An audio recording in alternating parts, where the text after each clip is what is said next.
Mayor could do with a bit more. No, Why do we have? that's so I can interrupt in an hour and say the mayor has to go use.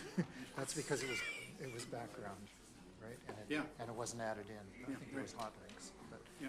we talked about it. Yeah, And it's referenced. as a result of what's in our Yeah, agenda. that's right. It's part of the agenda. Okay, well, okay. But then so obviously we need, yes, of course.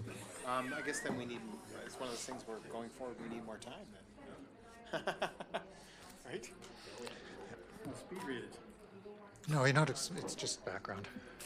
Okay. It's just background.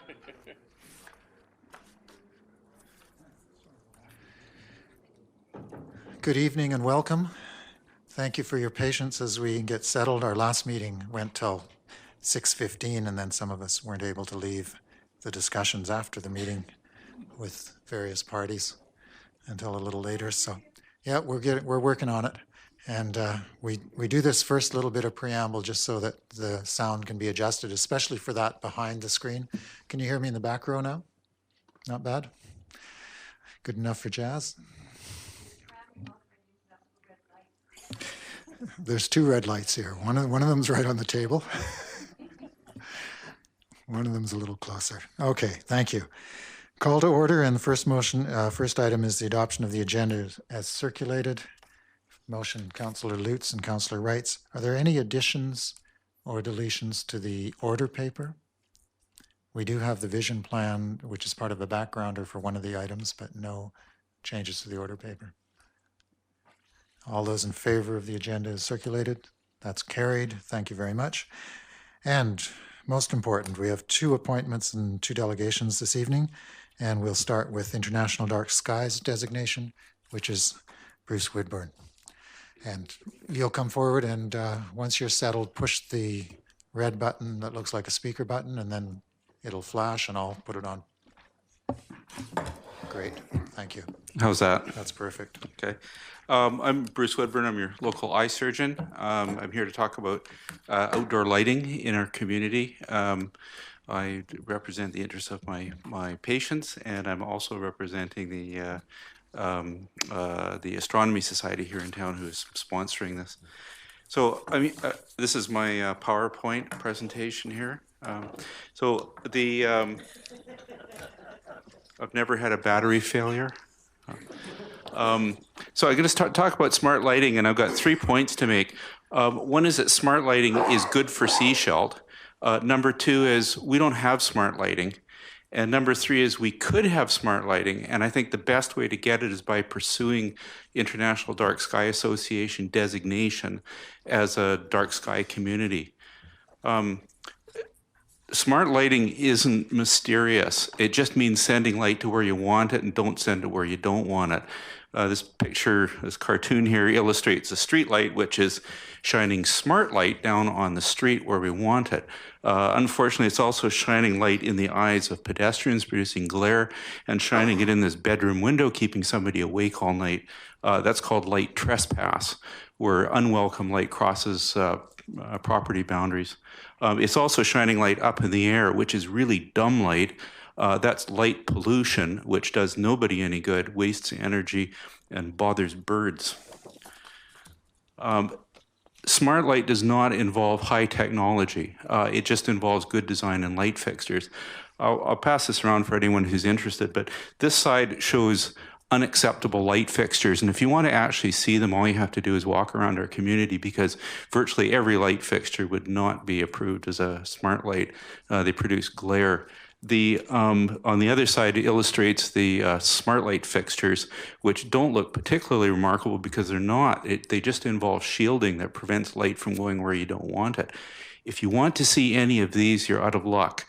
You can't see them in Sechelt. I've tried to find them in the local building supply stores, and they just don't carry them. There are no full cutoff fixtures available, even if somebody wants them. I made the claim that smart lighting is good for Sechelt. Says who? Well, says the seniors. Virtually all my patients are older, and a lot of them have self-imposed isolation because they're not comfortable traveling at night. I don't know how many times I've had this conversation with patients. How's your eyesight? Oh, it's okay.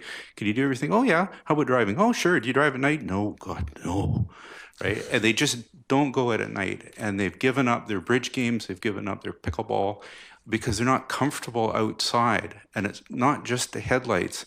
So they go outside and they're in a world of glare. And all they can see is glare and dark holes for bad people to hide in. And they're just not comfortable. They stay at home. Which is a real pity because it's preventable. The second point here is security. Smart light is smart security. It lights up areas where perpetrators can hide, so they can't hide. Bad light is bad security. It gives the illusion that there's light, but there actually isn't. There's a lot of glare that interferes with observing areas. It's difficult for the police to see what's going on in an area if there's a lot of glare coming out of it, and it gives dark holes for bad guys to hide in. Wildlife really doesn't like light pollution. Very few birds fly at night, but a lot of birds do fly at night when they're migrating, and they're dependent on seeing very subtle things on the ground for navigation, the reflection of moonlight off of lakes, that kind of thing. With upward shining light, it blinds them and they just can't navigate. The next point, astronomy tourism. You might not know any astronomers. They're kind of an odd crew. They're kind of like bird watchers. They travel great distances to look at things. They love their optics. They spend money on gas and bed and breakfasts and restaurants and stuff. Having dark sky designation is a magnet for attracting astronomy tourists. This summer, the Astronomy Society had a star party up at the airport, attracted people from the Lower Mainland, Victoria, the rest of Vancouver Island, and they all came up here and did what tourists do and had a good time and spent money. Having an international dark sky designation is a real Boy Scout badge. There's only one community in Canada that has it. And anyone who's into thinking about traveling for astronomy tourism, they go on the internet and they type in dark sky communities, and there's a map lights up where to go. And Seashalt isn't on it yet, but it could be. The last point here is about energy. Smart lighting saves energy because you're not wasting light. And a lot of the new fixtures are much more light efficient as well. So saving light saves energy, saves tax dollars. If you want to know what good lighting looks like, you walk down the street and look at Pearl's Bakery, the new building there. The business signs are well lit. The sidewalk is well lit. The business products are well lit. This little hole in the back where the bad guys hide, it's well lit. You can see all the way in there. This is an inviting nightscape for people to walk in and browse the buildings. This is an example of what most of Seashalt looks like. This is a development on Wharf Street. They put a lot of effort into doing a good job, but they just kind of missed the boat. You notice up here is an old street light, one of these drop lens things. Along the street are 6 new full cutoff high-tech smart lights. Nobody turned that light off. So in the lower picture, you can see a night shot of exactly the same shot. You got all this glare from this completely superfluous lighting fixture. These light fixtures down here, which you can barely see, you can see the banners that are being illuminated by them. They just disappear because they're full cutoff. They don't produce glare. The front of the building, they really tried, but they missed the boat. Here are the business signs. They've got gooseneck lights to light them up. This is a great design. It puts the light exactly where it should be. This is at night. None of those lights are on. Instead, they're lighting it up with these wall fixtures that are virtually 100% glare. They don't shine any light down on the walkway. So, not quite. And this is the back of the building in the underground parking where there's completely unshielded lights. This is the daytime shot. This is someone's bedroom window. This is nighttime. All these lights shine right in the neighbor's window because they're unshielded. This is light trespass. So this is what is going on with construction now, not because anybody stupid or they don't want to do a good job, but just because they don't have the enlightened guidance from City Hall. Here's another one. This is the car dealer at in Wilson Creek. These floodlights shine all over the place. These trees, which are hundreds of meters away, are lit up right to the top of the trees by these lights. That also lights up the oncoming traffic on Highway 101. They have a little pivot, they can be adjusted. They're just pointed in the wrong direction. But this is the kind of lighting that's all over the place in Sechelt in parking lots. So if we want to fix this problem, I think the best way to do it is by pursuing the dark sky designation. There's two designating authorities that can grant this. There's the Canadian Authority, the Royal Astronomy Society, and there's an international association, the International Dark Sky Association. If you're interested in pursuing this, I would recommend the international designation. The reason is that the Canadians don't really have a dark sky community. They've got dark sky urban parks, dark sky wilderness areas, but they really don't have a designation that's suitable for a community our size. The International Dark Sky Association does. Both these systems require the community to have a lighting code. And I know writing legislation, especially technical legislation, is a whole bunch of work. Fortunately, both associations have lighting codes that they can model lighting codes that can be adopted with a little bit of tweaking. I would recommend looking at the Canadian one because it's modeled on Canadian municipal laws and it would be easy to adopt. It was actually taken from a lighting ordinance from a town in Ontario. So that would be easy to apply to us. Last one, so you want to know the bottom line about how much work is this and how much is it going to cost. The good news is not much work and not much cost. You need a lighting code. This is kind of a cut and paste way of doing it with the existing Canadian legislation. It would take very little to alter it to make it suitable for Sechelt. Applying for the designation requires that 10 projects be built under the code. You could probably bend that a little bit by pulling in something like the hospital, which is a very nice building and would comply. The community, the district also needs to commit to bring all the existing government buildings into compliance within 5 years.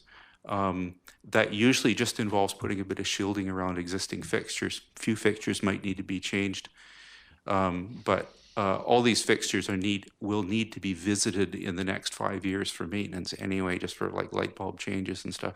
So it could be incorporated into the maintenance schedule. The other items here require demonstration of broad community support. And this is no problem because you have an army of minions at your service at with the Astronomy Society. The designating organizations want to see support from community groups. We've already visited all the community associations and given presentations. Virtually all of them have given us letters of support.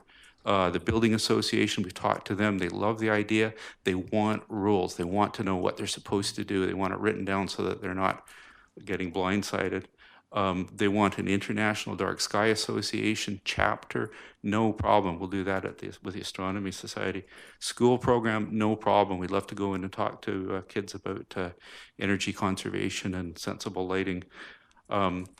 They want public outreach programs, no problem. We do the events in the parks and Earth Day and stuff. There's always a tent from the Astronomy Society. Be happy to take that on.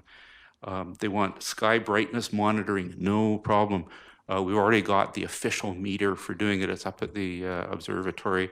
Every time the observatory gets opened, it gets charted what the brightness of the sky. So all these things can be done without any effort from the council. So if you pursue the dark sky designation, you're going to end up with a lighting ordinance that will move Sechelt towards much better outdoor lighting that's going to be friendlier for our citizens. And it's also going to give a Boy Scout badge to the community You can stick that on your letterhead that we're a dark sky community. It's like the little green leaf on an electric car, kind of hold that up as a eco-friendly community. So that's my presentation. Does anyone have questions? Thank you very much. And I appreciate the presentation and the orderly, organized. It's great presentation. And yes, there will be questions. And Councillor Inkster, I guess, is first.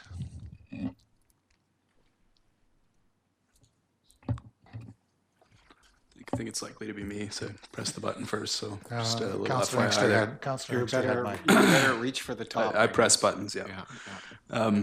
This is a question through to our Director of Development Services. Is the dark skies issue dealt with in the bylaw 530 that is currently at draft stage?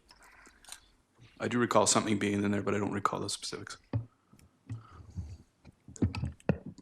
Councillor Mueller and Council and Your Honor, no, I'd see the dark skies being a specific ordinance, and it's not dealt with. It is dealt with at a fairly superficial level in proposed bylaw 530, but not to the extent that has been described this evening. Is that sufficient? And Councillor Inkster. So you had mentioned that you talked to a number of groups, and you went to, I guess, the Building Association, and you were told that they'd like to see more clear rules and standards. If you could develop that a little more, because if in fact it's better for the group of homes and or subdivision to put in that kind of lighting, and then you've convinced a group of people who tend to do the standards and the installs, wouldn't they just individually otherwise just do it? I mean, if it's, you make a strong argument to us in terms of regulators, but to those that are building those subdivisions and or making something more livable and have a better quality of life within those subdivisions, wouldn't you be able to easily convince them, starting in when you did a number of years ago, that the new subdivisions should have the light standards that make the subdivision more livable, less glare, advertise that? You'd have more people who have a larger disposable income, tend to be those over 50, that would then move into those that are concerned and or disturbed by glare. The technology has been available for years, and this isn't new knowledge. It just doesn't penetrate. As I illustrated with those examples, there are examples of good lighting and there's examples of bad lighting, and there's nothing to prevent people from doing things the way they've always done them. I don't know why anyone ever designed those streetlights the way they are. They're terrible design, but that they've been that way for half a century. The advantage of having an ordinance as part of the building permit process, that you submit your plumbing and electrics and roof line and all that kind of stuff, and you submit your lighting, and it gets approved if it's in line with the ordinance. Okay, I see other councillors. Councillor Seegers. Thank you. I have two questions. One is with regards to the waterfront bollards that have been put up just in the last year. I understood they were designed to only light up certain parts of the path. So I'm wondering if they're, inside of the dark skies designation, if they could actually be seen as one. So that's one question. And the other is, you indicated there's one community in Canada. I'd like to know who that is. I can't remember the name. It's a small community in northern Alberta. The name escapes me. Okay. And as for the bollards, I can't make any comment about those particular ones. The model building ordinances, both of them, they grandfather in everything. So they don't require the lighting Nazis to go around and tell people to turn lights out or tear out bollards or something. That's too bad. Thanks. Councillor Wright. Thank you, Your Worship. I like your presentation. Regarding item number 2 at the bottom of your presentation, which says save money on public lighting, putting shielding on the existing lights is not going to save us any money. The only way we're going to ever get to that is if we change them over to LED, in which case then we will save money. And so I guess I would be very interested to hear from somebody on staff how much it would cost to change over some streetlights per unit within the District of Seashell. And then we'd have to then think about factoring that into our budget. I think you'd be very interested to hear the results of that. The LED streetlights have the potential of saving a huge amount of money, and not just in electricity, but also in maintenance. All the highway lighting is visited every 4 years, actually by legislation. It's a regulation for the Highways Department.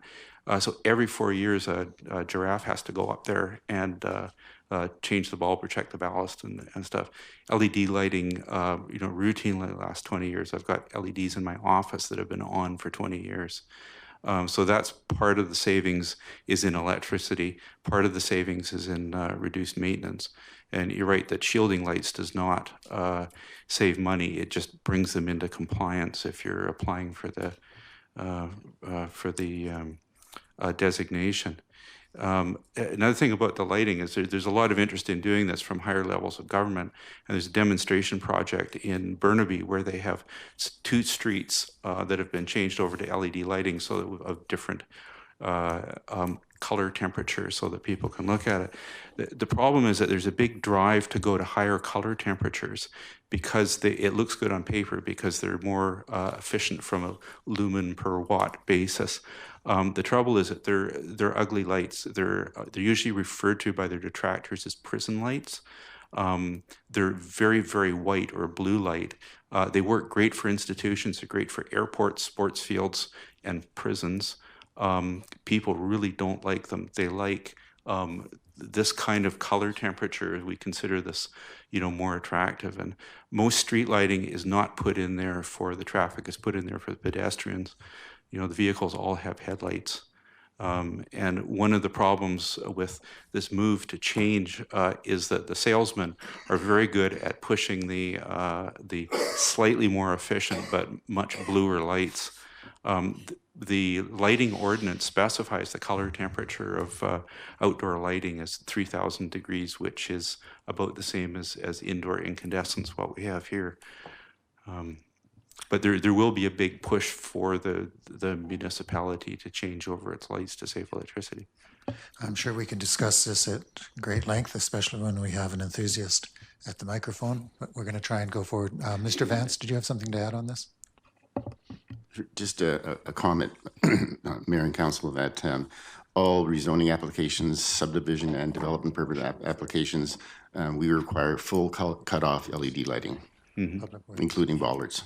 Okay, and I would just say, and I'd look for a motion from council to refer it to the appropriate committee, whether it be planning or public works. Somebody can figure that out. Well, I thank you again for your presentation. I know SCRD has done a great job on changing some internal lights in rec centers to a great cost savings, a huge cost savings in electricity as well as maintenance.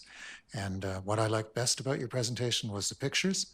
I've had a number of people in my office over the last 2 years, who have called this to my attention, and in particular to those lights that just simply aren't shut off when they've been replaced. And I don't get out much at night, but seeing those pictures today shows how simple the first steps would be, turning off the old lights that are no longer necessary to light up a sidewalk that's now done well. So do we have a motion to refer this? Councillor Wright, Councillor Inkster, Public Works, do I hear? Because it's engineering. Planning, because it'll have to end up at some point at the planning stage, but we'll start with Public Works. All those in favor? Thank you. So it will go forward from this. Staff will look at it a bit more, bring it forward to a Public Works Committee, and through that, then towards Council. I'd be happy to make myself available if I can help in any way. Thank you very much. Thank you for your time. Oh, sorry. Mr. Palmer. Just a quick piece of information. The anglicized name in Alberta is Bon Accord. Okay. Thank you for that.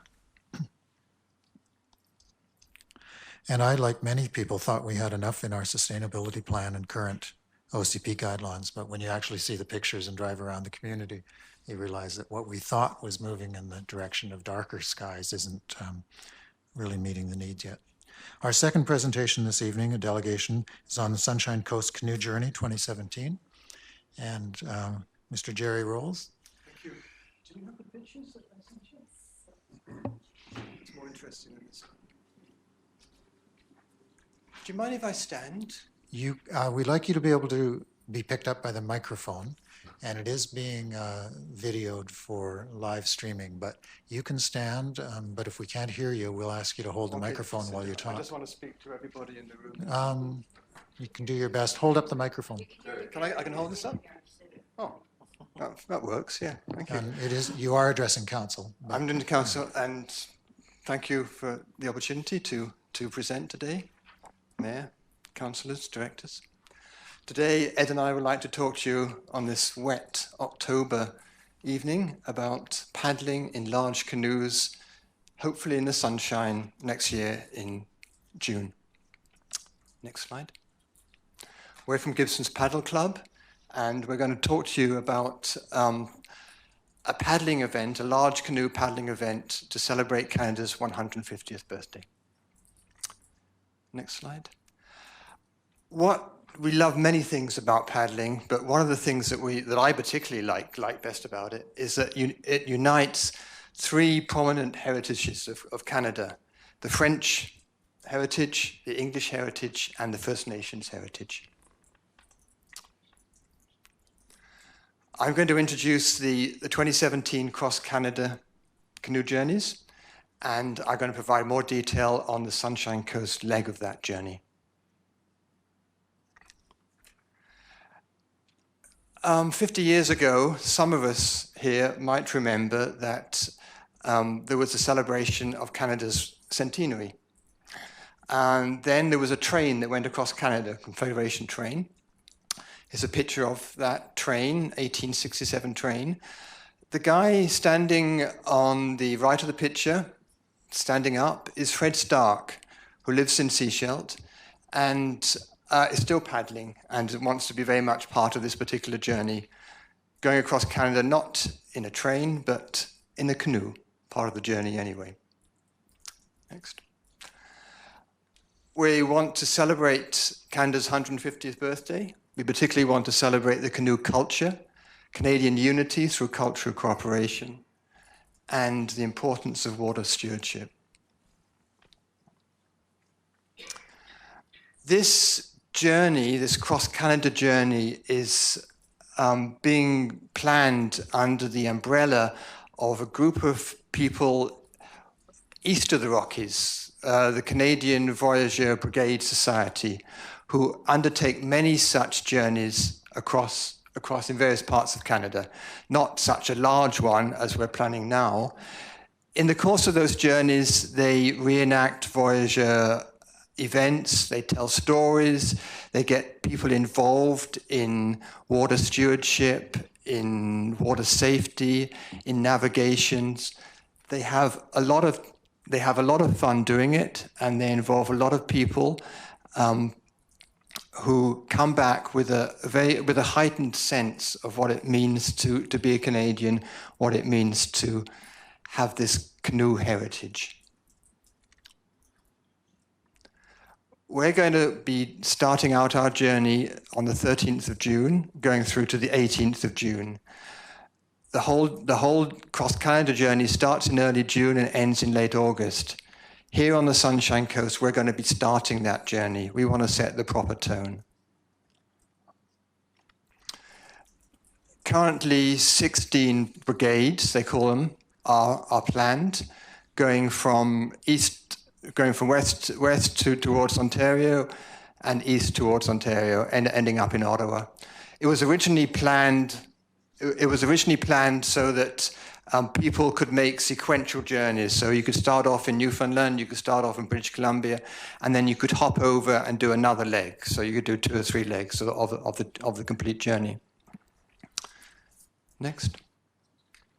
So on our local celebration, this is going to be a 5-day journey, 3 of which are planned for big canoes, 2 days when we can include tandem canoes, kayaks, SUPs, and outriggers. As I said, June the 13th to June the 18th, going from Egmont to Ambleside via Gibsons and Sechelt, non-competitive. We're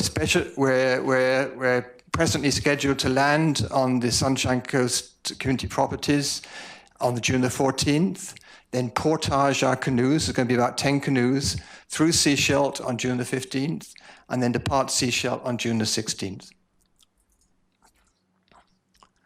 Here's a little map of where we're going, down from Egmont through the Skookumchuck, down to the properties. That's the first day. The second day, we'll have a smaller paddle, portaging through the town of Seashelt, then visiting Welcome Beach, Sergeant Bay. Third day, a longer paddle to Roberts Creek and to Gibson's. Fourth day, a slightly smaller paddle around the Paisley Islands. And the fifth day, a larger paddle across to Horseshoe Bay and down to Ambleside, as you can see at the bottom of the picture there. This is what it might look like, hopefully. This is taken at the Sunshine Coast Properties. I know you're going to be talking about that later on in your agenda tonight. They've been very supportive in supporting paddling on the coast, and they've offered us the use of their property at this time. This is what it might look like on the water. Next.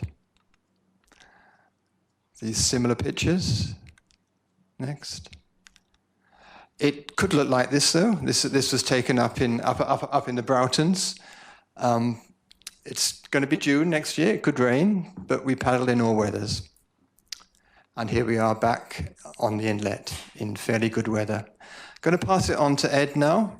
He's going to give you some more history of paddling. Thanks, Jerry. Thanks for giving us some time here, folks. Jerry asked me to come along to speak more about the history and the why, and why we're here to see you. This is a cross-Canada canoe journey, and you saw the words on there, brigade, and an awful lot of this trip from the eastern side of the Rocky Mountains back to Ontario, to Ottawa, is a retracing and a reenactment of the voyageur journeys, that highway that traced across the country as the French and the English and the Northwest Trading Company and the Hudson's Bay Company explored and opened up the country in their eyes. And so this is a reenactment. But there's a reality here that I'm well familiar with, and that is that here on the West Coast, you see an awful lot of those canoes in these pictures are of the West Coast Nootka design, or ocean-going canoes here on the West Coast. The West Coast canoe culture is not a reenactment. It has been a continuous line of paddling in families and cultures for thousands of years, conceivably 10,000 years or more. In 1997, the RCMP took part, and that's this canoe right here, in the first real journey with a whole bunch of police officers and people of European descent as we traveled the West Coast. We just merely joined into that continuum of canoe culture. And so we traveled differently than a brigade.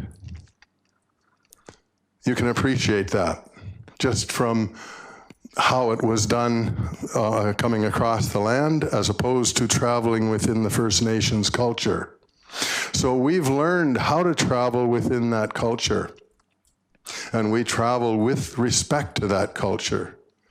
And you've experienced that here, and I know Gibson's has as well. You learned early on in the game how to receive canoes the proper way, particularly here on the West Coast. The way we do it is unfamiliar to a lot of Canada. And when the Canoe Brigade decided to include us, we looked at it as a great opportunity to show them how we do it out here, how we respect the culture, how we turn the canoes and come in stern first, because that's the proper and courteous way to do it. We showed them how communities welcome us and how we learn from each community that we touch. And when we leave, we remember them in a good way because of the friendships that are developed. We're not here to take anything. We're here to travel and learn. And we've done that many times on the coast since '97, whether it be in a pulling together canoe journey or with tribal journeys that have come through your area before. And we touch First Nations communities as well as your community. This is a Canada 150 event that is going to be documented, probably for the rest of Canada, if not for the world, because we will be announcing this kind of event throughout Canada to the world, proud of who we are. You are the very first community that's going to be arrived at by that journey in the summer of 2017. You will be watched, and we're going to show them how to do it properly. And so you may be wondering why we're here.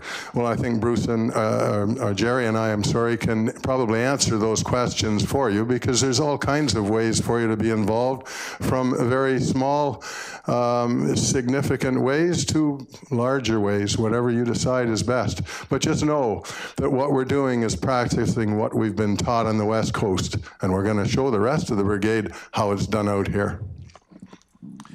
Thank you very much, Jerry and Ed.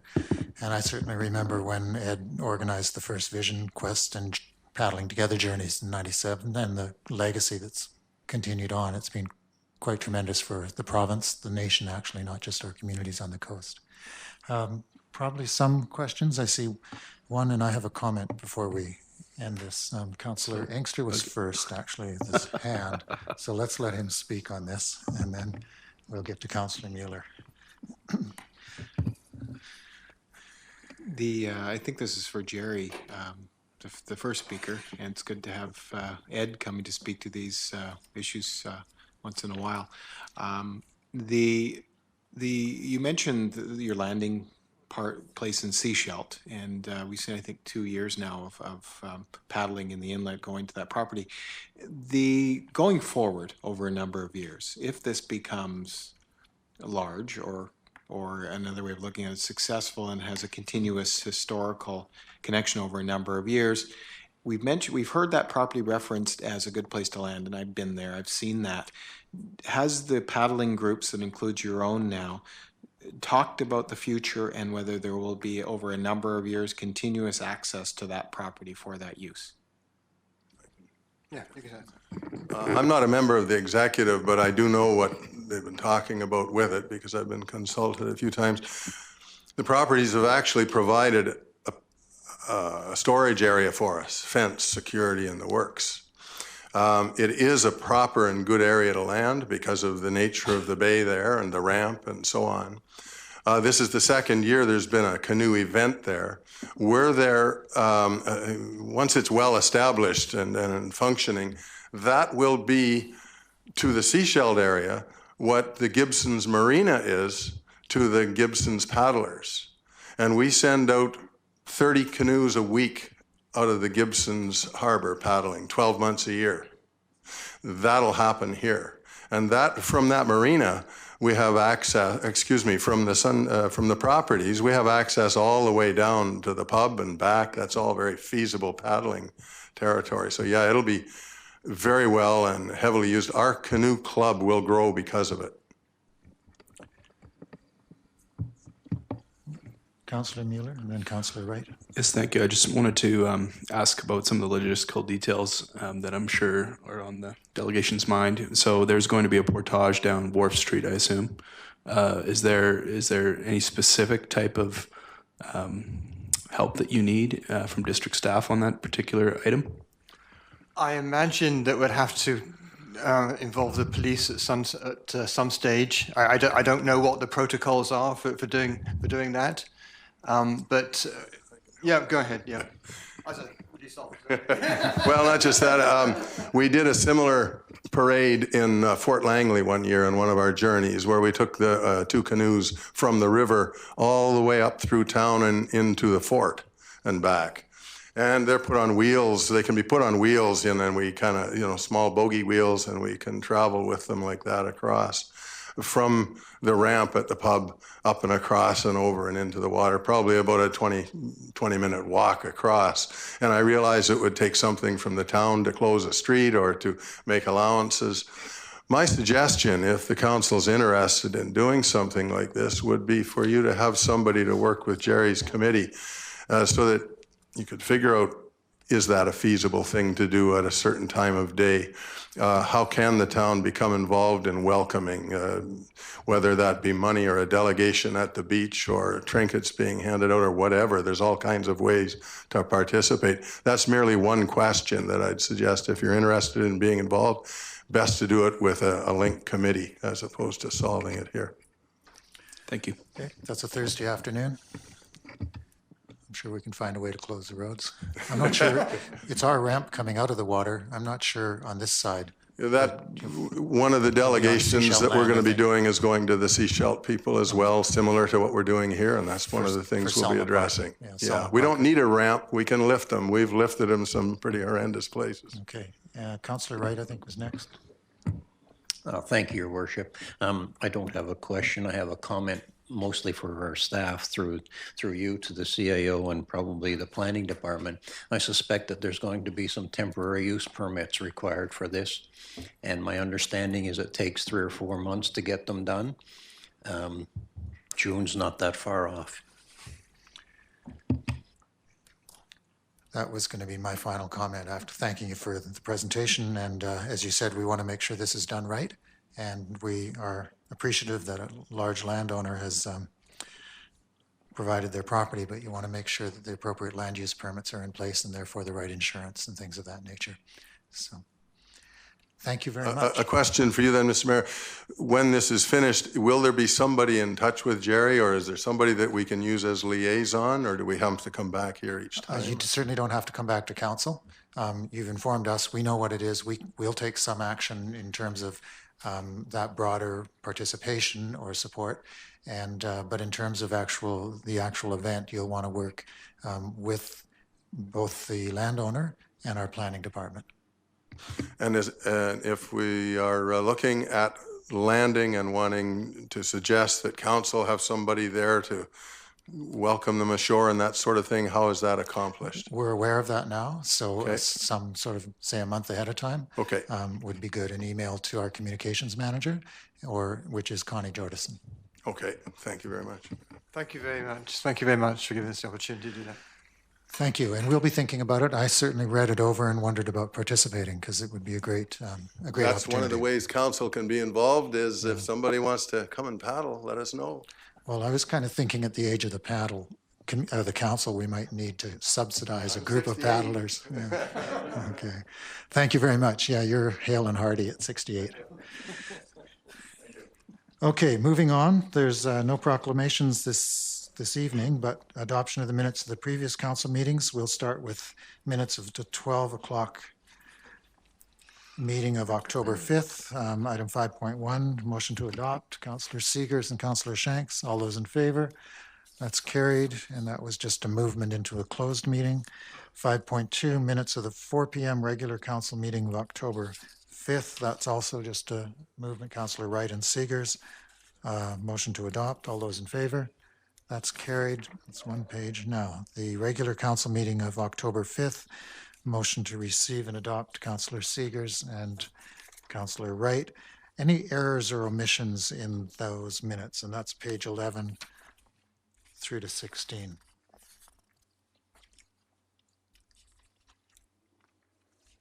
Seeing no errors or hearing no errors or omissions, all those in favor of adoption? That's carried. And business arising from those minutes.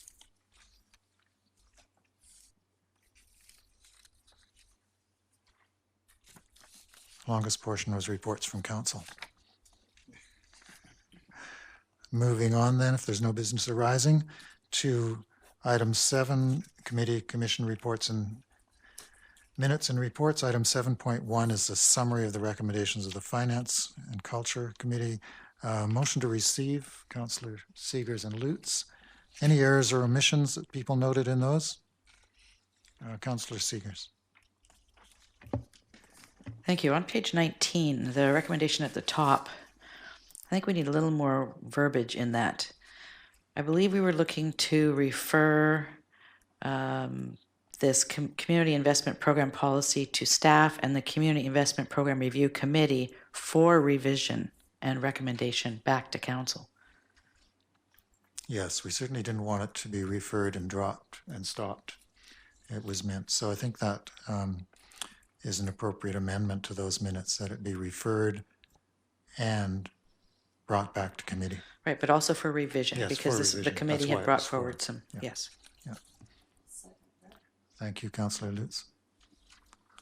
All those in favor of that, I think that's more than just an edit, so we should vote on that as an amendment to that. All those in favor? Thank you. Any other errors or omissions? Then could I look for somebody to move adoption of recommendations 2 through 14, noting that item 7 was amended. Councillor Wright and Councillor Lutz, all those in favor? That's carried, and those are moved forward. Thank you very much for that. Item 8.1, Councillor Mueller. Just had a question about recommendation 12, because that Yes. came to us and it was time sensitive, and I'm just curious if, I know that right now we've given the full approval on that. I'm just curious if there's been any movement at all, though, on that being it's mid-November that comes up. Yep. Does anybody on staff know if they began that application or started getting it ready for tonight's approval? Information Communications Manager Connie Jordison. Thank you, Your Worship. Through you to Councillor Mueller. Yes, the application has been started. I believe we have until early November to get it in. And I know that that Siobhan Smith, the Arts, Culture, and Communications Coordinator, has started work on the application. We also have touched base with the Sechelt Downtown Business Association regarding the fact that the district will be applying. Thank you very much for that. Moving on to item 8.1, which is bylaw for adoption, the permissive tax exemptions. And this is a report, first the report from the Director of Financial Services, a motion to receive the report. Councillor Seegers. And this is for information only. We actually passed the bylaw previously, did we not? That's 3 readings, so adoption tonight. And we had asked that the affordable housing ones be isolated so we could see, in fact, the contribution through this bylaw of $66,000 worth of tax expenditures on affordable housing in Sechelt. Would the Director of Finance like to speak at all? You're happy with it? Okay. Well, I wanted to draw attention to that $66,511. I think tax expenditures are as important as the cash expenditures in a budget. Councillor Seegers? Thank you. Through you to staff, the 26,687 is the municipal portion, correct? And the rest is municipal and provincial? The total is provincial? Your Worship, yes, the 26,600 is the municipal portion of taxes. The 66,000 is the total tax exemption that these properties will receive of property taxes from the regional district, fire district, et cetera. So. Does that include the province as well, or just? The province doesn't local. levy any property taxes within municipal boundaries. Okay, thank you. So, but it does include, yeah, Thursdays you get to levy provincial property tax. So school taxes, which is the big one, hospital tax, regional hospital district, fire, and our other charges, I think, such as the levies. recreation taxes. Yep. Yeah. It's still a big number, and I think it's important for us to realize what we do with these permissive exemptions, that they are in support of values that the community is asking us to act on. So it is before us for final adoption.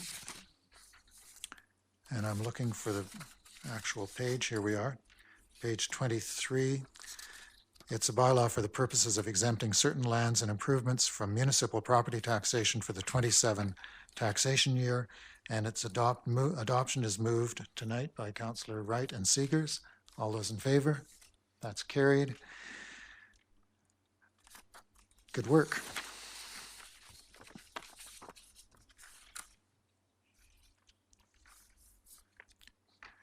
Item 10.1, appointment of the district auditor for the 2016 fiscal year, which is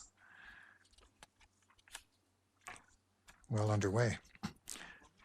Point of order, Councillor Zegers. Thank you. If we go back to page 20, just a question about this. We had a motion, recommendation 14, which is appointment of the district auditor from the last, oh, that was from the Finance, Cultural, and Economic Development meeting. By approving those minutes now, have we actually already passed this? Or do we still need to do it again? I'll look to the Deputy Corporate Officer and Chief Administrative Officer for the first response on that. Thank you. Your Worship, I'm going to recommend that you do this as a separate motion just for clarity and because of the legal implications of this. There is a question on the that we'll have further dialogue on the essentially a consent agenda coming from committees. So I would recommend that you do it as a separate motion. Thank you for that. And so we'll proceed. Some of them do require specific action like bylaws and things of this nature. Some of them are just motions. Okay. First, we'll have a motion to receive the report. Councillor Zegers and Councillor Inkster. All those in favor? Would the Director of Finance like to speak to the report?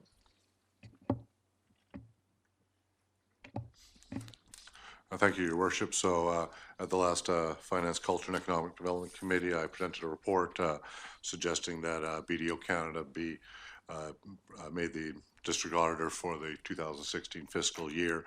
They've had a 5-year contract. We would typically go to an RFP process for audit services, but just with the change in staff this year, it was felt that they actually provided the best continuity for us to get through this fiscal year end. So that's why the recommendation is coming forward for one-year appointment.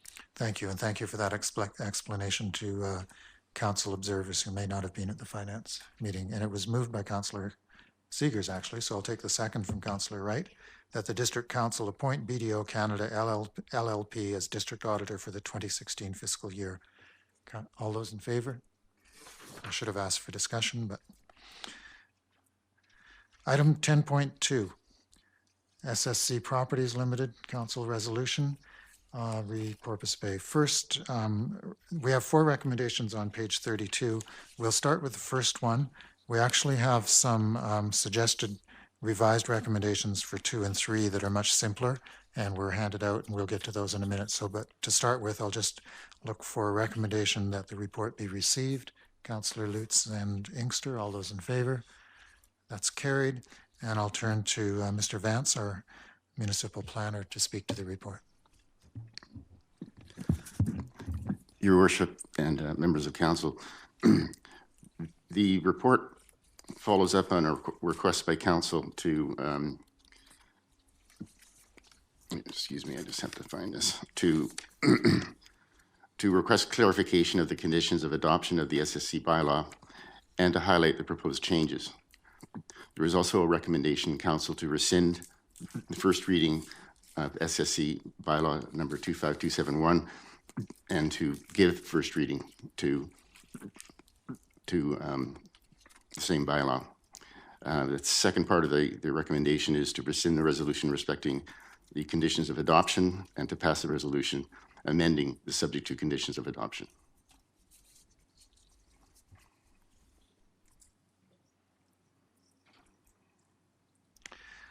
I'll open it to council for discussion about this issue. It came about because there were a lot of minor amendments and some that were not deemed to be as minor, and council couldn't really track the changes in the appendix. We did ask for 2 things. One was, as we find on page 38, one that we asked for 2 things. One, which we find on the appendices, which was a tracking of the changes so we can actually see what was changed through further discussion. We'd also asked for a summary of the various decision points from Planning Committee through, which isn't with us, but I think councillors have some sense of how that occurred and when, and I know that some individual councillors did go back and do that work. So what we have in front of us today is hopefully the first step in bringing some clarity to what the bylaw has intended to be and what staff and property owners' agreements have been on most of these issues. Is that correct? Yes, Your Worship. Okay. Any council discussion? I see Councillor Mueller. Just first to begin with, a basic question. So these recommendations now have been removed and we have a different recommendation? Is that what's going on? Not yet. What we have before us is a documentation of the original bylaw and appendices and the changes that occurred in those appendices and the proposed direction that they'll take. And if we rescind the bylaw tonight and direct staff to bring back to council a clean report and recommendation, we'll have that final version you're looking for. And just one further question. At the past meeting that we had, most previous, I had asked for a tracking of how this moved through the committees, and I don't see that here, so I'm just curious what happened with that. Mr. Vance, are you able to respond to that? Your Worship, yeah, we did provide the track changes to the changes, but that's the extent that we've taken the report back to council. Okay, the reason why I had asked for that at the previous meeting was that there were some large-scale changes that I saw that I don't recall taking place at committee meeting or at any of our previous meetings. So I went back, and that was really important to me to go back and understand how those changes occurred. The most important one being from 6 stories to 8, which anybody in this town understands that's a very serious change. So I went back. I don't recall ever discussing 8 stories at committee level. And I went back and I was confirmed that at committee level on April 6th. We approved a bylaw that had 8 stories above grade in it. But the previous February planning committee, and this was reflected in the minutes and in the agenda, contained 6 stories. And that was one of the things that I wanted to get to the bottom of. So I'm just curious if we can get a comment on that from the Director of Development Services.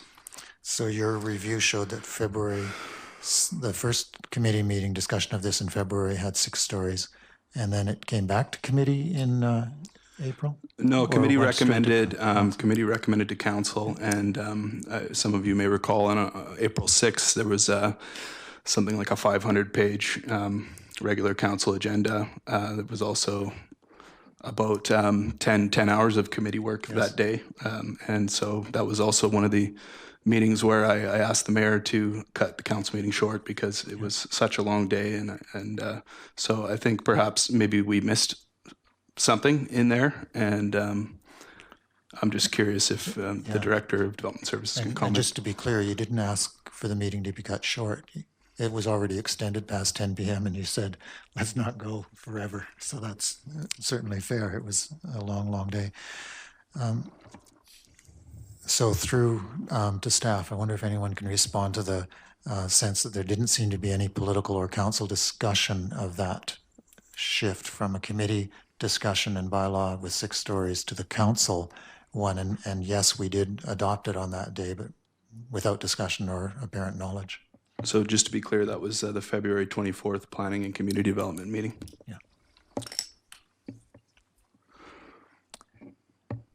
Mr. Palmer. Okay, Your Worship, I'll attempt to address it without actually specifically answering. I certainly remember that April 6th meeting. That was in my early days here, and that was a very, very long day and a lot of material. And a project like SSC has a huge impact on a community our size in any community. It's a big thing. We want to make sure that we get it right.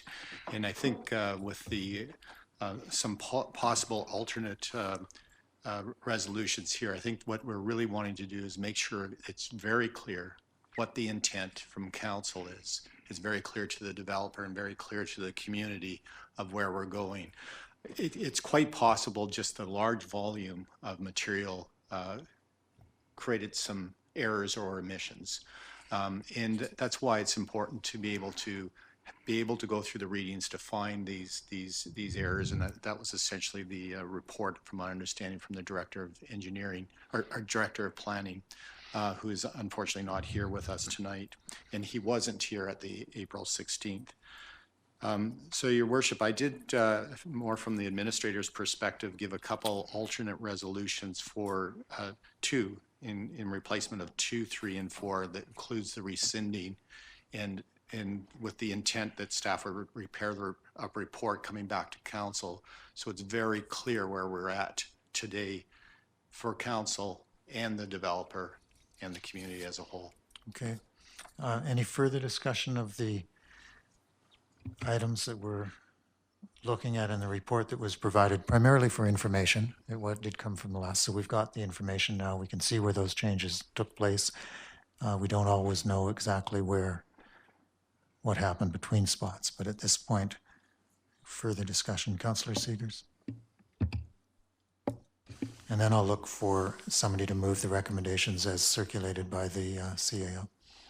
I'll read them out. Councillor Seegers? So do I understand that these motions that are in front of us, we're looking to rescind first reading and pass first reading with the revised information? We've now taken other recommendations at this meeting, and we're not going to be moving this forward. Is that what I'm hearing? What you're hearing is twofold. Items 3 and 4 on the recommendations were unclear, no matter how many times I read them on page 32 of the report, and I didn't know if they were redundant or not. Items 3 and 4 on the original report to council, which is in the council package, are unclear in terms of their intentions, in terms of considering passing a resolution with a revised list of adoption conditions. At our last council meeting, Councillor Seegers had asked, staff had actually recommended that we proceed to forward with this particular file and amend the appendices after public hearing, because you can amend these things at second reading or at third reading, usually at second reading, and that seemed to be a possibility. But there was also the question raised of whether appropriately we should rescind first reading and make sure we had an absolutely clean package going forward into the public hearing. The staff review of that matter, they didn't write a report, but in the review of that matter did agree that it was clearer to rescind first reading of the zoning amendment bylaw. It wasn't legally necessary, but it does make it a more straightforward project because of the number of changes. So the staff recommendation is to rescind first reading to zoning amendment bylaw, and that's both on page 32, and it's on what the CAO has circulated.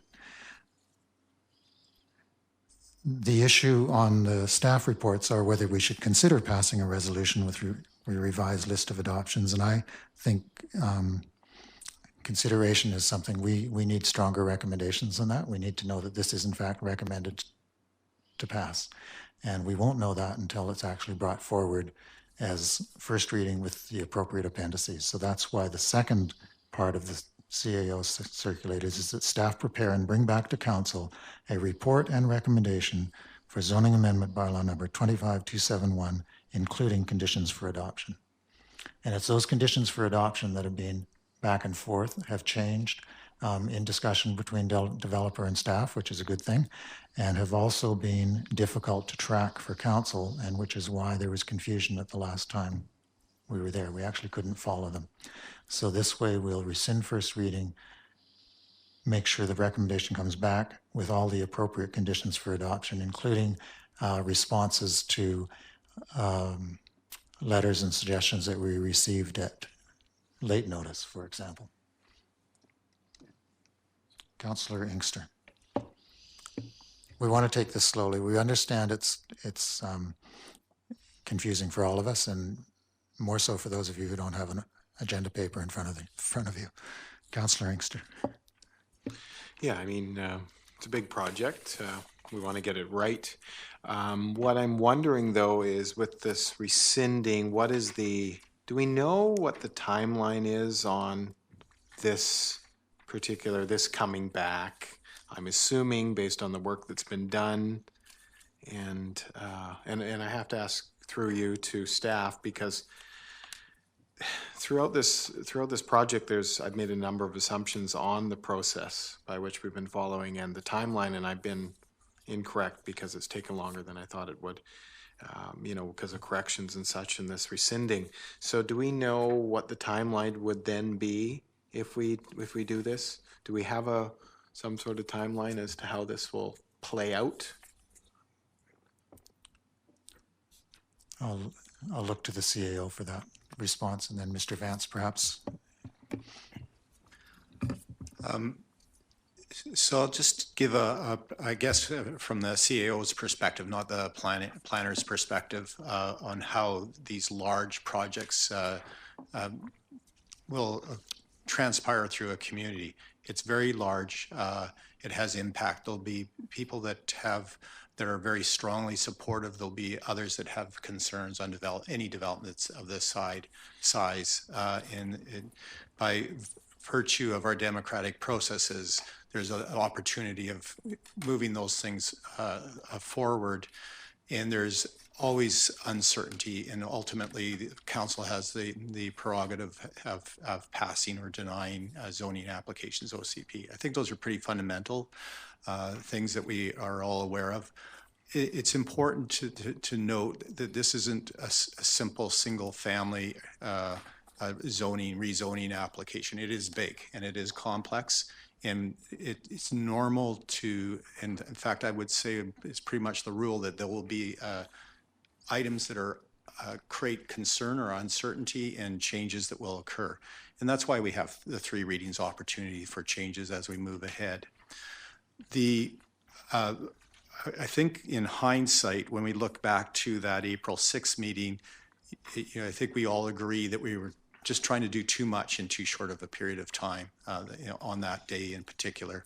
And maybe created some confusion resulting from that, and also just due diligence in making sure that we have our I's dotted and our T's crossed.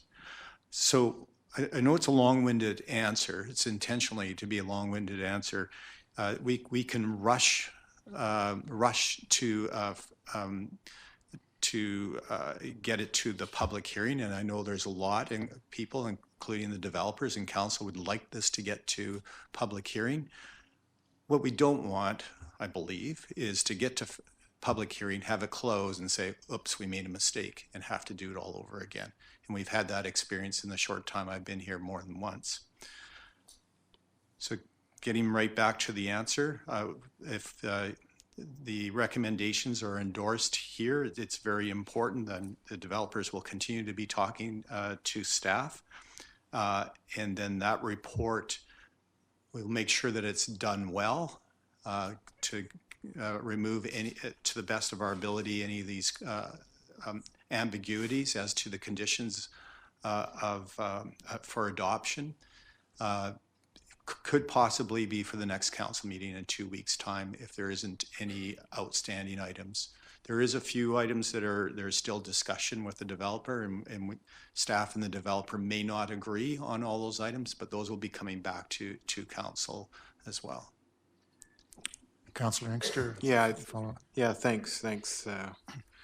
I don't really consider almost all what you said long-winded. I think it was clear and concise in terms of the politics and the administrative side to this particular project. So it's very clear.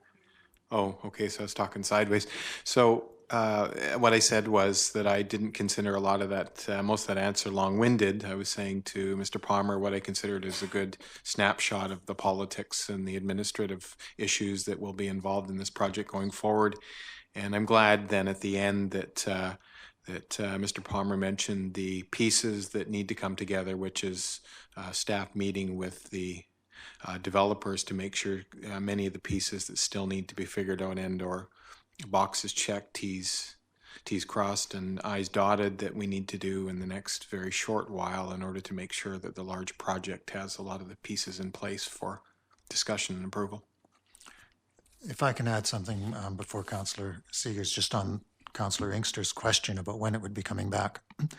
My understanding, as we looked at the agenda package, was the possibility of a recommendation that specified when it would come back, i.e. at the very next council meeting or in 1 month or whatever. And the question then arises, well, what if it isn't done for the next council meeting? We have no real penalties. We have no, I mean, obviously they're going to work to get it here as soon as they can because they know it's been long-standing, but to choose the date and put it in isn't necessarily as productive as it might sound. It might sound like you're setting dates, but in fact, they're going to be working to bring it back as soon as possible, with the intention that being within 2 weeks, and if not, the very next after that. But we didn't want to actually set an artificial date because we don't know what work is. Anyone who's been on this council table and watched this project have seen multiple things come through on this at various times that do change the pace. Councillor Seegers. Thank you. On page 41, under 4D, it talks about a provision of a revised traffic impact study. And from the local, on October 13th, page 3, our Director of Development Services indicated that the transportation impact study is complete. He says it's still out for referral and review to SIB and MOTI. And I'm wondering when council is actually going to see this, because we haven't seen it yet. It's been sent out for referral. I also have been hearing from the East Porpoise Bay Community Association that they'd like to see it. If other people are looking at it and reviewing it, they'd like to see it too, because transportation will go through their community. So I'd like an answer to both questions, please. Thank you. It's hard for me not to jump in. Mr. Vance. Your Worship and Council, the traffic impact study has been referred to MOTI, and MOTI's comments have been incorporated into the study. The study is currently being sent out to referral to SIB, as one of the optional routes goes across SIB land that there is no right-of-way over. So their input is critical to the finalizing the study. So the study is not yet complete, as the SIB comments we have not reviewed them, we have not received them, and we have not had an opportunity to consult with them. But we are communicating, and we're hoping to set a meeting up in the short term. Yes, follow up, Councillor Seegers. Thank you. Typically in past process, what I've seen at this council table is that when referrals are made to other governments, they actually come to council and get referred from council to council. And so I'm surprised that it hasn't come to council and then we refer it out. So I guess I'm questioning the process that was followed, and did it come from our staff? How did it actually get sent to SIB without council actually supporting that?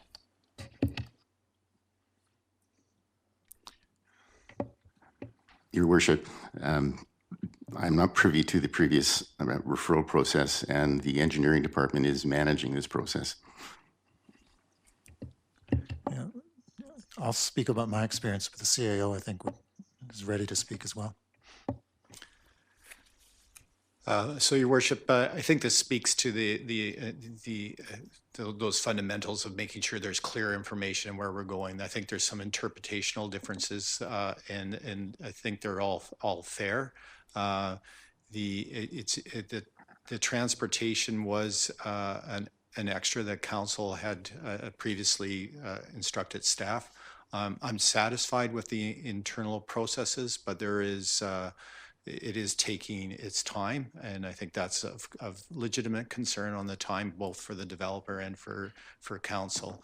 We do want to get it right, and again, so I think we're hearing the comments from Councillor Seegers in general, and I anticipate that will be forming part of the report coming back to councils should these recommendations pass. Yeah, and I would just speak on the issue of referrals. I think we're sometimes confusing different different referrals of processes at different stages, because in my past, remember items coming, say, to the community association or to the third-party external review before they came to council, because staff's precisely trying to get all of those consolidated. So what comes to council is, in fact, the finalized versions with the referral advice in the report.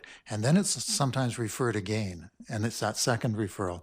And so there's this awkward time on some projects, and Councillor Seeger mentioned another one where it was actually referred to the regional district. So it appeared before the regional district board. Nobody on council has actually formally, even informally, knew about this project going forward. So there's some disconnect between the different kinds of referrals that are managed by staff as they're preparing the reports and the referrals that are managed by council once something's in front of us for council.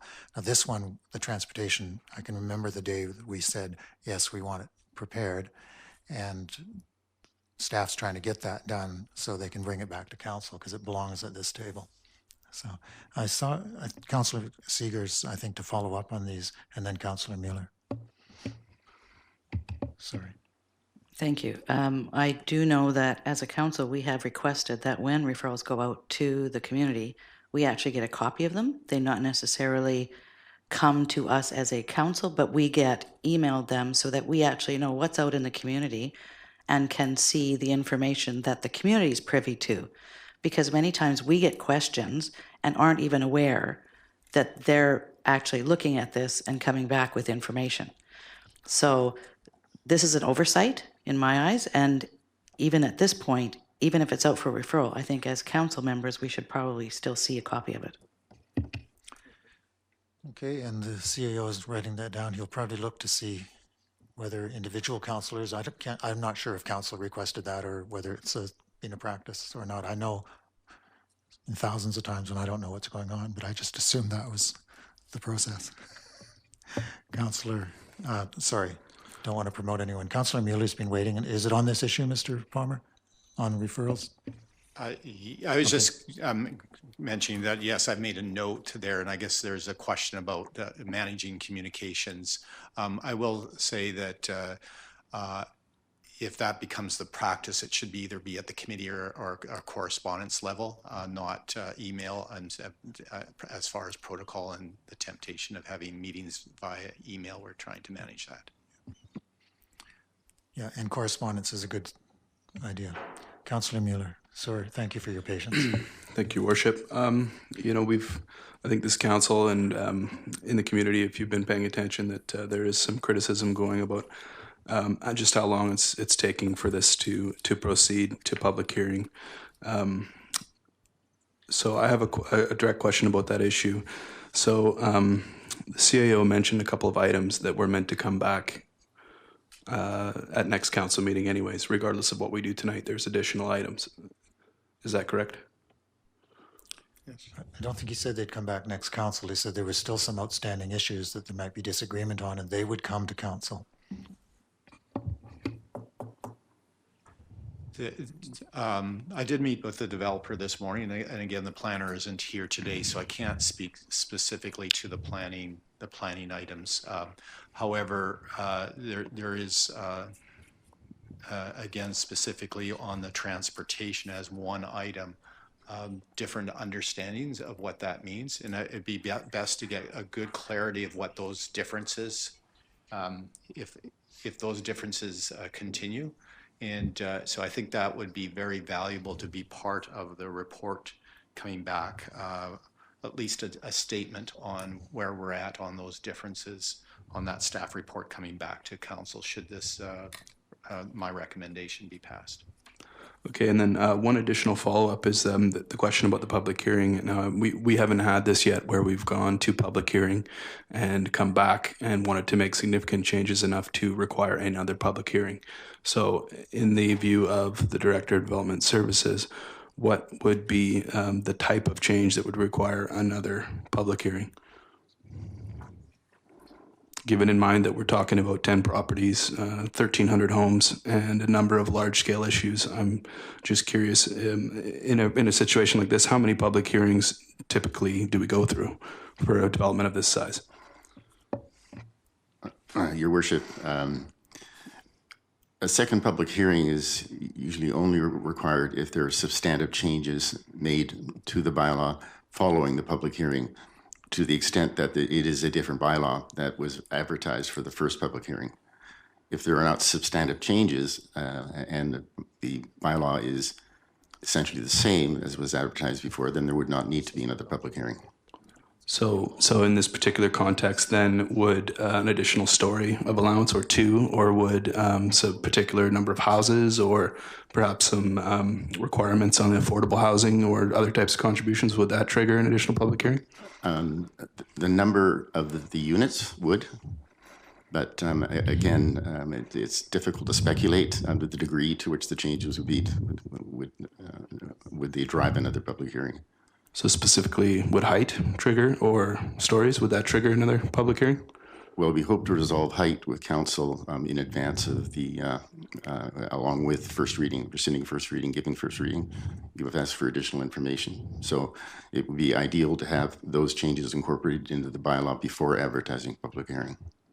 And then if council decided to change the bylaw on second reading substantially by, I'm talking about process. I just want to know, so how many public hearings can we expect? Can I just clarify that in the sense there's sort of two issues here. One of them is if we go to public hearing and the community gives us particular feedback in one or many directions, and it comes back to council and they want to incorporate that feedback into the second reading through an amendment, are there instances when that change in and of itself, after a public hearing based on community input, would trigger another public hearing? I think that would be the first part of the question.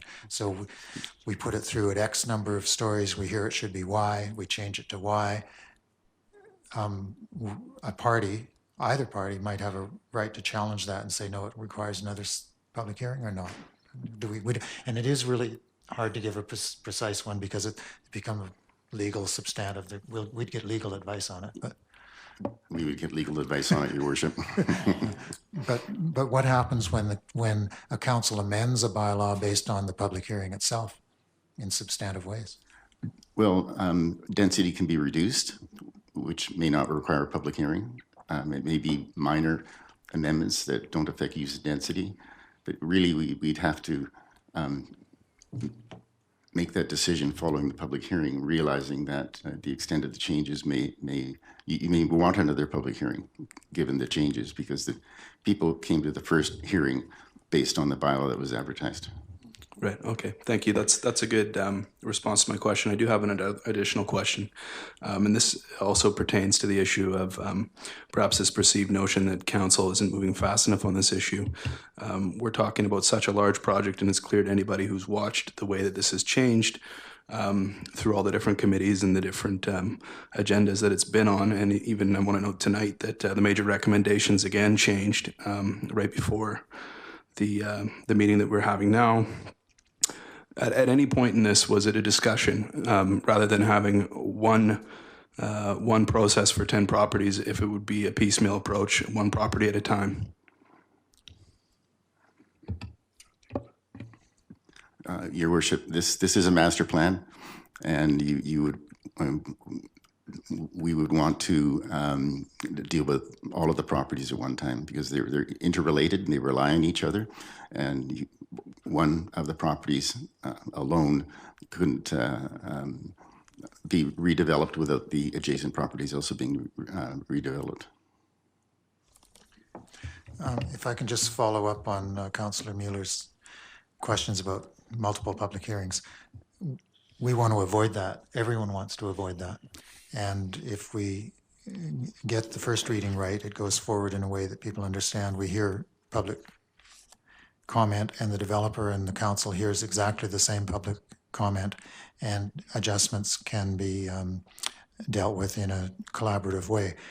The real reason that there are multiple public hearings is, and I've seen this in Seychelles over the last 20 years, is that work is pressured to move faster than it should, and staff make minor mistakes, and a minor mistake is all it takes from another position Just to remind you that the West, for example, which is a single property, 61 unit condo development, probably as simple as you could get, went through 3 public hearings.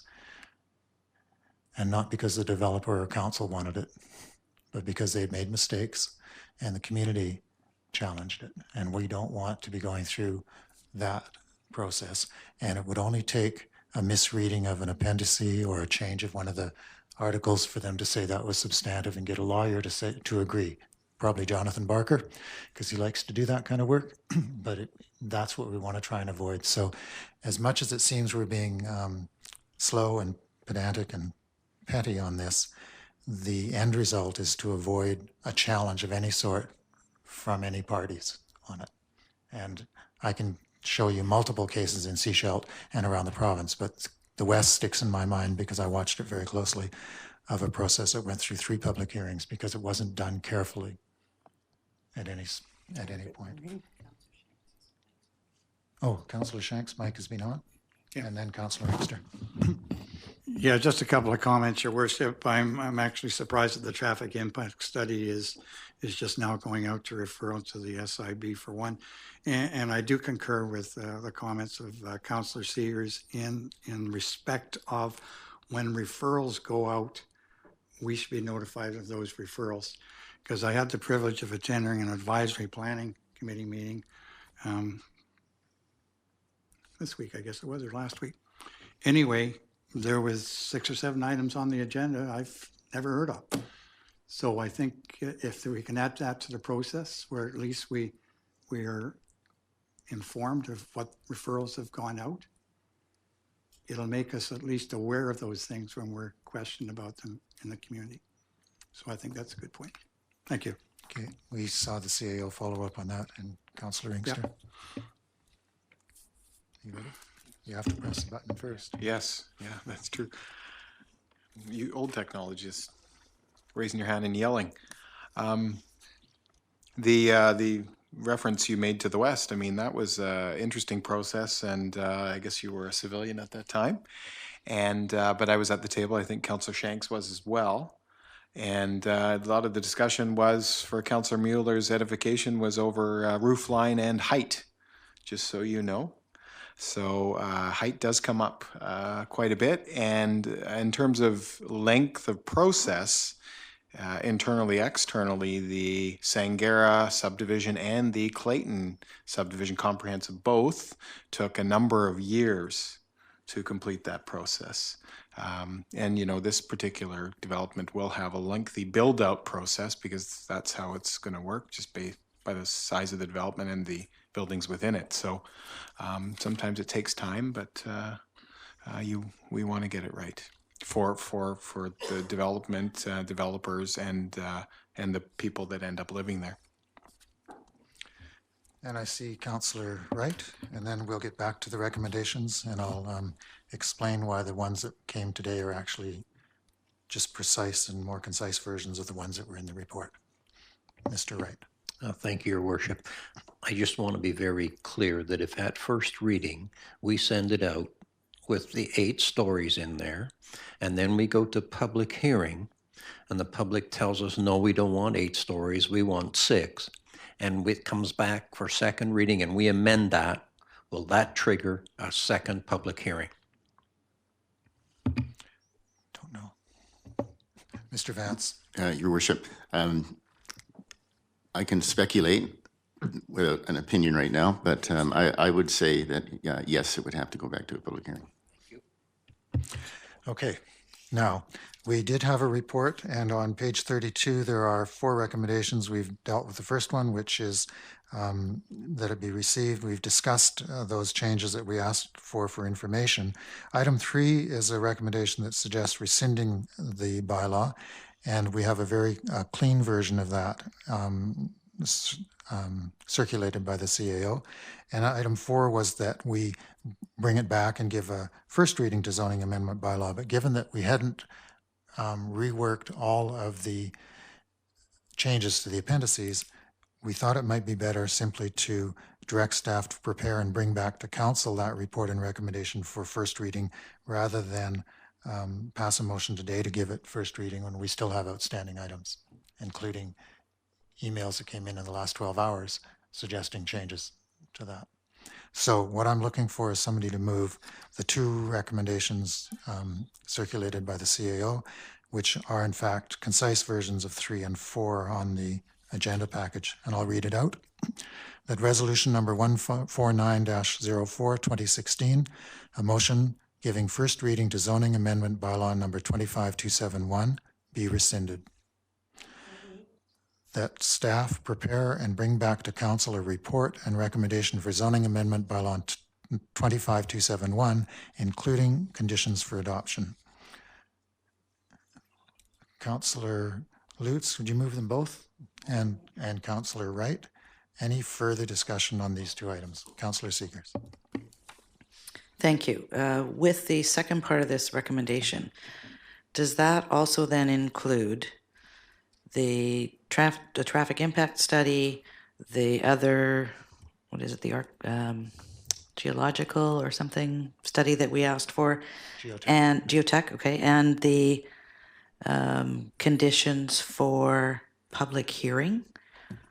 So the process, first reading, public hearing, etc., and all of the stages through there, so that we can actually go right to first reading and potentially public hearing when it comes back to us. We may not have the transportation study through the SIB at that point, and we don't want to wait for first reading until that's done. But we will have first reading of the bylaw and of all the appendices. So, and we could refer it to public hearing as soon as studies are consolidated and brought back. But if we wait until we have those, I'm not sure when it would come back. I'd rather get it back in front of us. So we said a process issue, Mr. Palmer. Your Worship, just for clarity, I would be instructing staff to at least refer to those items where they are at in that report coming back to council, so it's clear to council and to the developer in the community what stage we are, if there's any, if they can't be completely addressed. And Councillor Mueller, discussion. Yes, thank you. This is about the motion before us. So this, if it comes back, is not going to go through planning. It's going to come directly to council. And do we want to add a date to that council meeting? We in discussion with staff earlier today in the CAO, and I thought that as much as a date or setting a council time was a way of measuring activity, there's also no consequences, and it didn't allow for the possibility of the kind of minor and sometimes major learnings that have come through in the last while, where we learn about things at the last minute. So they know that it's to be as soon as possible, but we think if we set a date and then don't meet it, there's nothing we can do. And then additionally, I just wanted to clarify, SIB has been used in a lot of the discussions tonight, but it's SIGD. Is that correct? This is the government, or are we talking the band? This particular one, because it's transportation and roadways, would be SIGD, the Seashelt Indian Government District. And rather than, and again, just for clarity on that, the Seashelt Indian Band still exists, primarily in their interactions with the federal government and through their funding agreements and the control over band lands and self-government. The Seashelt Indian Government District was established in 1986 through enabling legislation at the provincial and federal level. And there's also, of course, the Seashelt Nation, which operates under the constitutional acknowledgement of Aboriginal rights and title, which is a little broader and different. But this would be a decision by the SIGD. Yeah, local government issue on local government jurisdiction On of roads. lands and other things that, okay, thank you. And seeing no further discussion, all those in favor? Any opposed? That's carried. And there actually are sincere apologies for how long this is twisting and turning. It's not making anybody happy. I haven't seen anybody on staff happy. I haven't seen any everybody on council happy, and I'm quite sure that from what I've heard and read, nobody in the development and property owners are happy. They'll get their say at the public hearing. What I'm hearing from the community, they're not happy or impressed either. And I primarily, they look to council. So item 10.3, and this will also take some time for discussion. District of Sechelt Strategic Plan 2018, and we have a recommendation. Actually, I'd like to just receive the report for discussion. Thank you, Councillor Lutz, Councillor Seegers, all those in favor. And before we get to the recommendation, I would like to have staff walk us through some of the background on this. Who's going to take that? First microphone, first to the post, Mr. Palmer, CAO.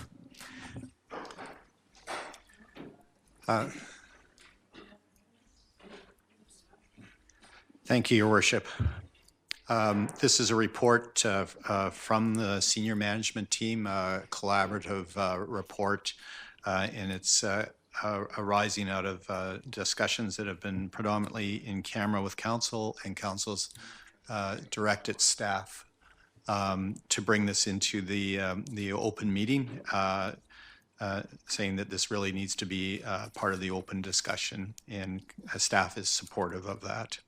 The recommendation is that the strategic plan focus on the three core activities in 2017 and 2018, those being the Liquid Waste Management Plan Phase 2 review and update, integrated community sustainability plan, and establishing a financial sustainability plan. The background, and I think maybe because the public's for the public's benefit and those watching, I'll go through the background items.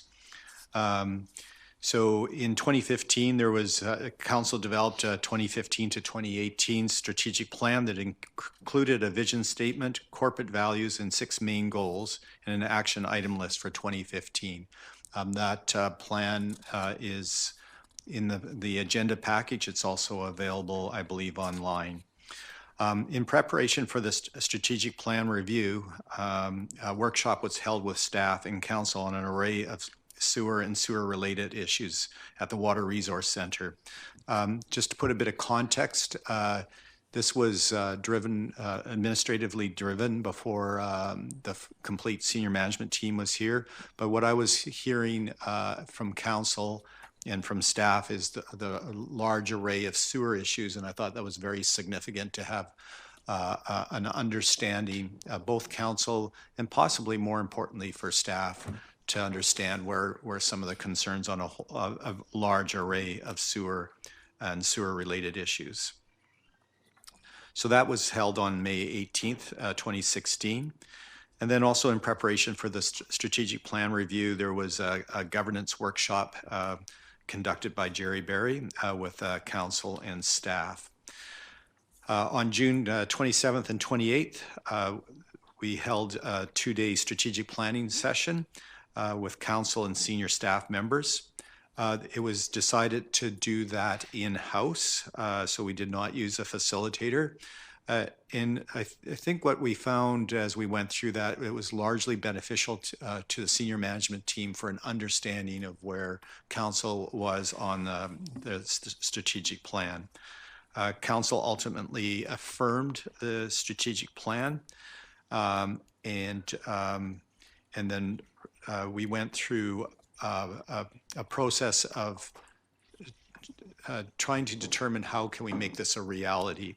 And so there was a bit of work that was done with council and staff, and subsequently the senior staff team has spent quite a bit of time on saying, how do we take this large array of priorities that council has and make it a reality?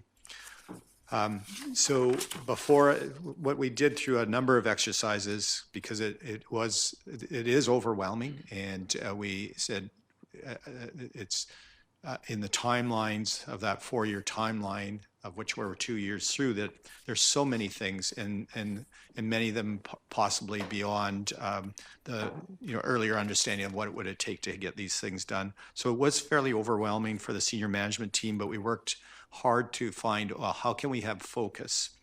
And also, in addition to the strategic plan objectives, there was new items that had been brought subsequently. One of those was the integrated community sustainability plan. So when senior staff were looking at these, we felt that where we can get the best momentum in completion or moving to complete the strategic plan, that by focusing on 3 core areas would act as a catalyst for bringing the other items ahead. And those 3 items are the liquid waste management plan surrounding the various sewer issues. There has been some preliminary work by our Director of Engineering. The integrated community sustainability plan, it was an item that this council instructed staff to apply for funding for that. We've had some additional dialogue, but that plan would basically build on a foundation of other items, including the vision plan that was brought to our attention and other plans, and then would include significant community consultation and input moving ahead. And there'll be, when the planner's back, he can go into much more detail on that. And the other was the establishing a financial sustainability plan. Some of this is more operational in many respects, but we identified that it was a driver of many, many processes, and to get things done, to get our financial house in order and ensure that on the long term we're looking after the financial assets and good processes for financial responsibility in the future. Thank you, Your Worship. Thank you very much for that review and overview of how we got here. It's too bad that we don't have all the directors here to speak to the different parts. I do think that this does bring order to a very ambitious strategic plan. Could you tell me a little bit about, we understand the 6 largest goals: community development, social well-being, economic development. And in the original iteration, we had, as you say, these multiple 65 to more small action items, some of them routine, some of them just things, but they were easy to identify and check off if they were done. Some of them might have only taken, they were just routine items that you can do and you can check off. Can you tell me what's happened to those and how they're incorporated, or how they might have been misplaced in a strategic plan? Maybe they shouldn't have been there, but one of the things we need in the plan is measurable achievements for the annual report, and we're not going to have all those little items to pretend we achieved them. Thank you, Your Worship. The staff did spend quite a bit of time identifying what we would consider more operational items. Many were operational items, including in the strategic plan. And I'm looking at our Director of Finance. He spent a lot of that time actually divvying those up. Do you feel comfortable, through the Mayor, do you feel comfortable addressing that question? You might do a better job than I do. Mr. Stewart, you were allowed to hand them out and make sure they were gone. Thank you, Your Worship. So there was approximately 65 action items in the plan, as Mr. Palmer stated. Many of them were more operational, shall we say. So about, I think it was 32 or 31 of the items we still identified as getting completed by the time 2018 is complete. So essentially half of what's in that plan are operational things that we will achieve by 2018. The rest of them, really the issue was that many of the other ones were more longer term planning, functional areas, strategic areas, where one item was perhaps prerequisite to another. So that's where these thoughts came in, where these 3 major plans, the liquid waste management plan, the integrated community sustainability plan, the financial plan, would allow us then to build from those onto those other areas, but they are actually prerequisite work that would have been required anyway.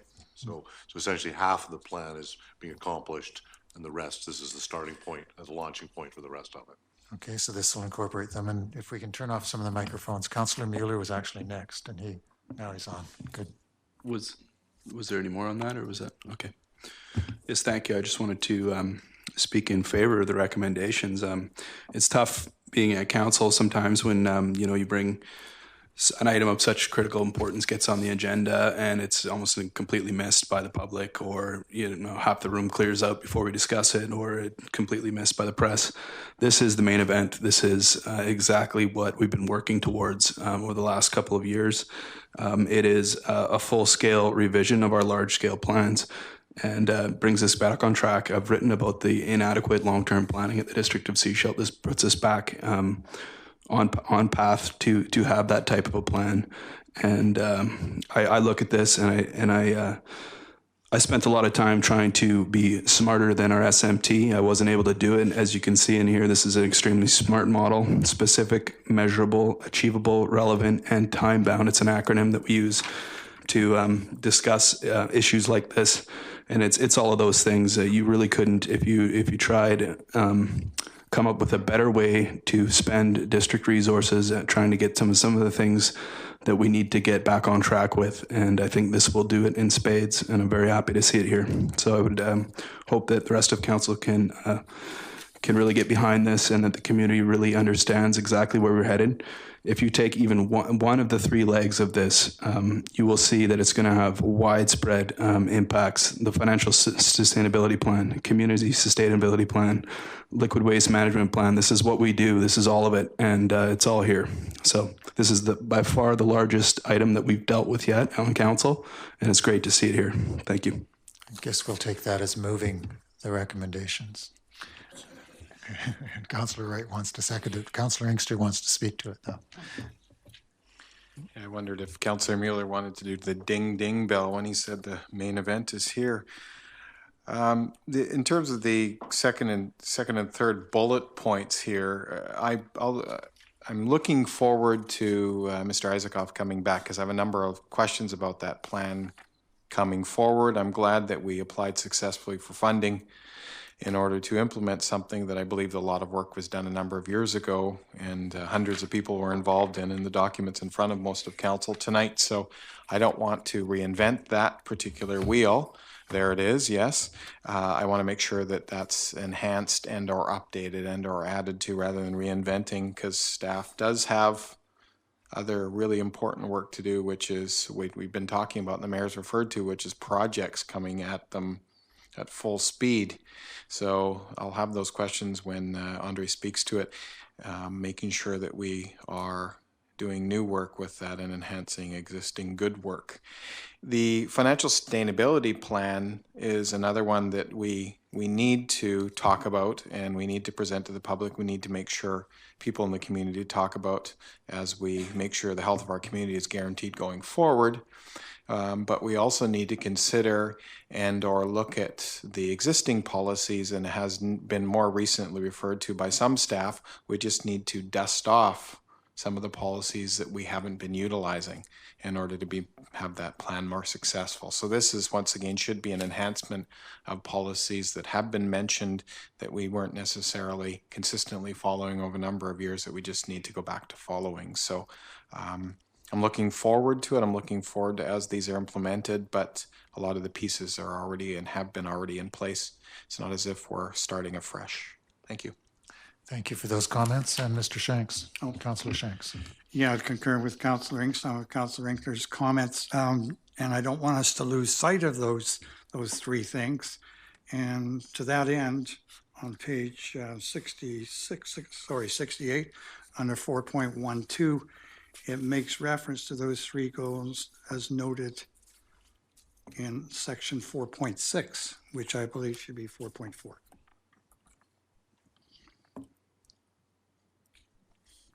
Yes.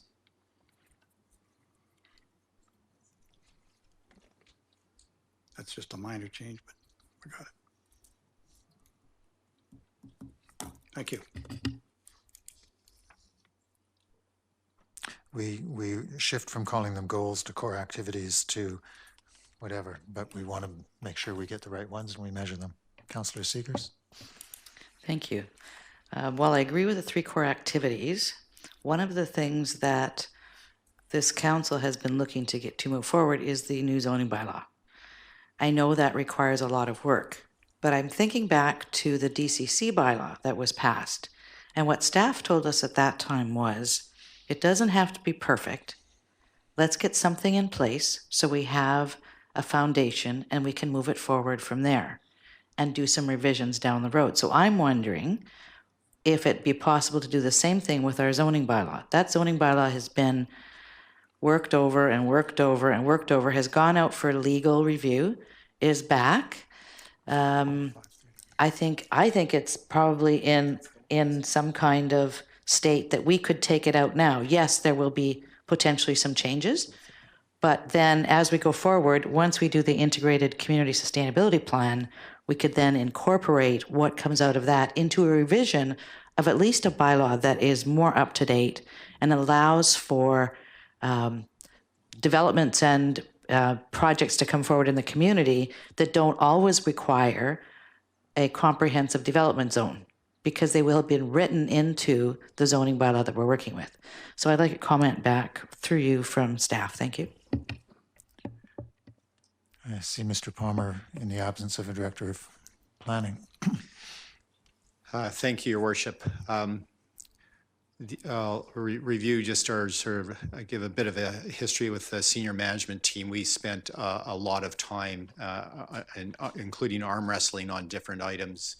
The real drive with identifying three that we believe the three that are there, we're recommending those three should be the core activities that we focus on.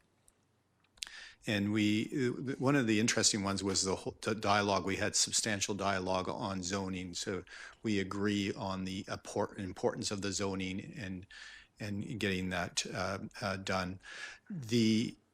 Having said that, when we look at the resources, and if we start focusing in too many areas, then we'll run the risk that I will suggest that we've had for the past 2 years of not really having a focus. When we focused on one item, for example, the DCC, yeah, we can get it done. In fact, you can pick anything, that's almost anything, virtually anything on the strategic priorities. And if we focus on it, we can get it done. However, what we're missing is the big picture to pull things. So we collectively, the senior management team and the planner was a key person of that, said the ICSP, focus on that. The zoning will pull the zoning aspects as we move ahead. And it certainly does not mean that we stop working on the zoning. However, if it's like that, if you have the box and there's only so many things you can do, if you're going to put another item in the box, something has to get pulled out. So I hope that answers the question. Councillor Seegers to follow up. Yes, I understand where you're coming from. And I also know that our current zoning bylaw is causing our staff to put in a lot more time and effort on small developments that come forward because it's so outdated. We're also missing out on things like lane housing in our downtown, which could potentially address things like some of the affordable housing that we're missing. So there are other pieces in that zoning bylaw that would assist our community now. Yes, they would take away from the other, and I would see us coming back and doing some revisions once that integrated community sustainability plan is done. But I would see a savings of time for staff once that's in place. I don't know if staff would concur.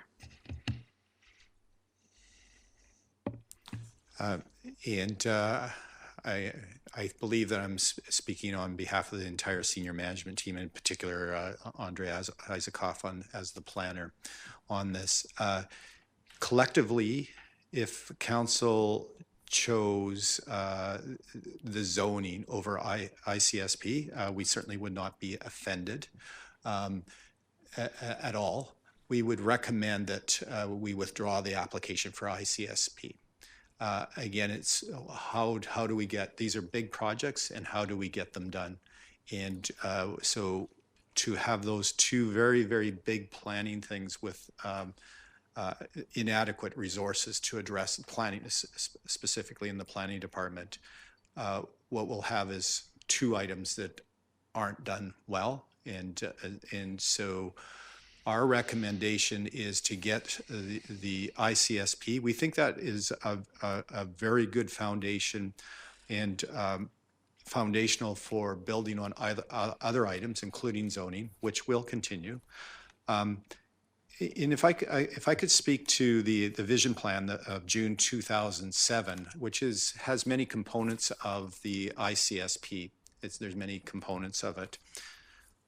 One of the weaknesses that I see when I read through it is we weren't really following it, and so having a real focus in that, and even the lack of knowledge that this documented was still inactive was of concern. So we see that we can pull some of this very valuable public input that's happened in the past, including about a decade ago, with the vision plan. See where the community is today. I'm thinking that they'll affirm a lot of these items, but make sure that it is now strategically implemented. And the ICSP will, through the consultation process, will bring out all the other items of value, including zoning for the community and priorities, trees, aesthetics, the whole realm. Thank you, Your Worship. Thank you very much. And having heard from council and staff on this, I would say that we all have various priorities. I would be happy to see the district organization focus entirely on cultural identity issues for the next 2 years, but I'm not going to push for that or argue for it. We've put a lot of work in the last 18 months into bringing in a staff that we respect and trust to lead us in the right direction. They've given us their recommendation in trying to help bring order to what has not been a well-ordered process. So I would like to recommend that we follow the staff's recommendation on this one, as the first couple of speakers did. Not to say that the zoning, for one example, or culture and identity aren't important in the life of the community, but we can only get some things focused. Councillor Shanks, I see, and then we'll try and call the question. Yeah, I think you're witnessing a considerable amount of frustration on the part of some members of council. Specifically, our DCC bylaw has been before the government. Oh, I'm sorry. Specifically, our DCC bylaw has been before the provincial government for its approval so that we can move ahead on that. The zoning bylaw has been before our lawyers for several months now, and I'm wondering why we haven't had that document back in place, because the work's been done on it. It's just that we need to get the legal report from our lawyers saying everything is copacetic and you can now move ahead with this. Those are two very vital documents, and as it has been indicated, we're missing opportunities with not having those two documents in place. Thank you. Not to belabor the point, but the zoning bylaw was under review, not simply for legal review, but because when the community looked at it, they were shocked. They were shocked. Let's not forget that when it did go out to the community, and they were precisely shocked at the range of consolidated zonings which were unexpected and unusual in the circumstances. And the community needed to review that, and when it goes back to the community, it will be in a form in which the community isn't surprised at certain zonings and certain landowners benefiting in ways that shock and surprise the community. That was pulled back because the community at large looked at it and sent it back. And they had an election over it as well.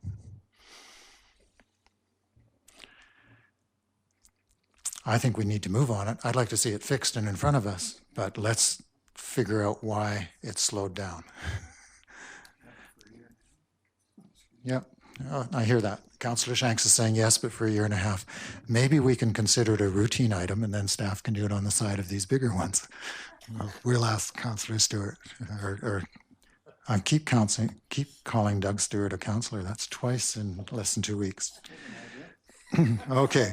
We do have a motion in front of us. It's been strongly endorsed by some councillors, questioned by other councillors, considered options, and I guess it's time to call the vote. And the recommendation is that the strategic plan focus on the following three core activities in 2017 and 2018: liquid waste management plan, integrated community sustainability plan, establishing a financial sustainability plan. It's been moved and seconded. All those in favor? Any opposed? That's carried. I think the hardest lesson I've ever had to learn is not, we want it all done all the time. Yesterday. Yeah, or the day before. Mr. Palmer would like to speak. We have approved it. And thank you. Thank you, Worship, and thank you, Council. I would like to take this opportunity to just state that I'm very pleased to be able to have focus. It really helps provide direction to staff and drive to get things done. I would just like to make if I may, Your Worship, make a comment on the ICSP, the Integrated Community Sustainability Plan, is a very important public process where the public has, it's crucial, the input from the public to provide where we want to take the community in the future. And that will help facilitate clarity when we go into finalizing zoning as we move ahead.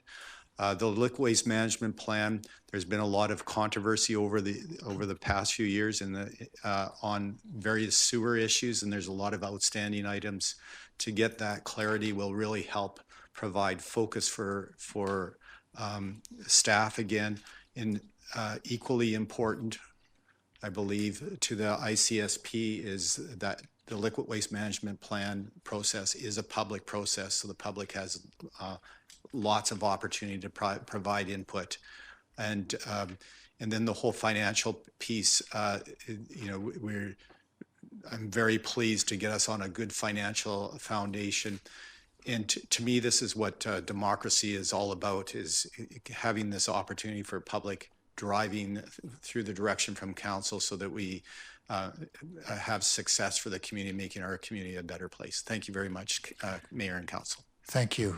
And I'd like to we're moving on to the last half hour of the meeting, council reports. I'd like to actually hear the council reports, so I'm going to call a recess for 5 minutes for all of us, but it's primarily for me.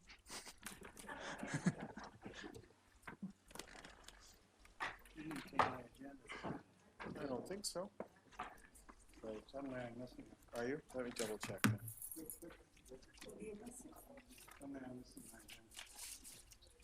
So Mike, do you want to grab my charger back there? Are you leaving?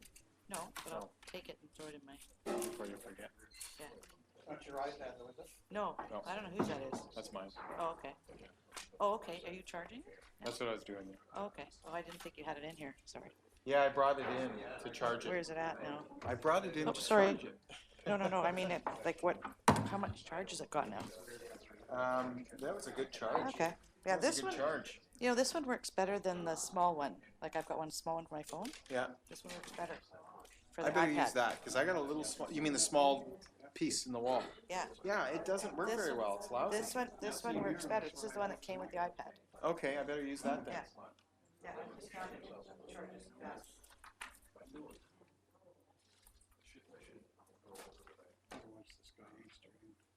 Did I take it?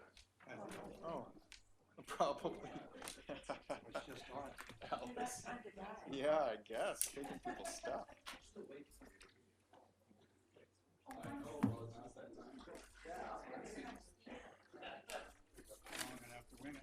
Well, Mike, let me check. If you think it was supposed to be there and you're not just losing your mind, I'll look. Well, that could be. Yeah, I know. I am over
thank you. It's now 8 minutes after 9, and we'd like to call this meeting back to order. And we move into item 11, which is reports from councillors. And I'll start on the left of my table and your right, Councillor Lutz, if she's prepared. Thank you. Yes, thank you. I am pleased to report that I got to dance in the streets. Mental Health Week, we did a flash mob, and I got to be part of that. Not a very strong part, but it was fun. I also attended the Chamber of Commerce and SDBA event with the guest speaker, Ted Topping, who I find really informative. He talked about customer relations and selling your business, that kind of thing. I don't have a business, but you can use it in your day-to-day life too. I attended the opening of the Arts Festival and also our intergovernmental meeting, and I attended a lunch with NDP candidate John Horgan, which was an interesting afternoon. And I'm also very pleased to announce that my son, Christopher Lutz, the golfer, was awarded the Junior Leader of the Year by the BC PGA. So I'm quite proud of him. Thank you. Congratulations. And Councillor Shanks. Just a few things to report, Your Worship. Attended a municipal library/library building committee meeting, and they will be coming before us at the FCD meeting in the next few weeks in terms of their proposal for upgrades to the library and so forth and so on. I was invited to the Chamber, no, I wasn't invited. There was a Chamber of Commerce meeting, but they neglected to tell me where it was going to be held. So I went to the old place and nobody was there. And then I dropped in the day after and they said, gee, I forgot to tell you where it was.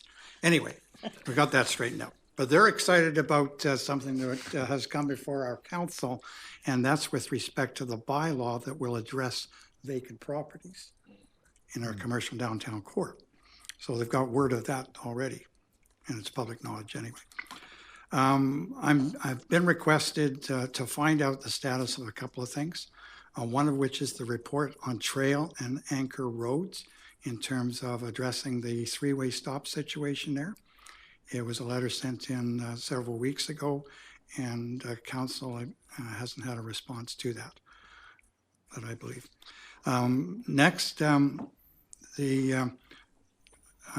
been asked to find out what the status is of our grant application, specifically for extension of the sewer up Wakefield Road.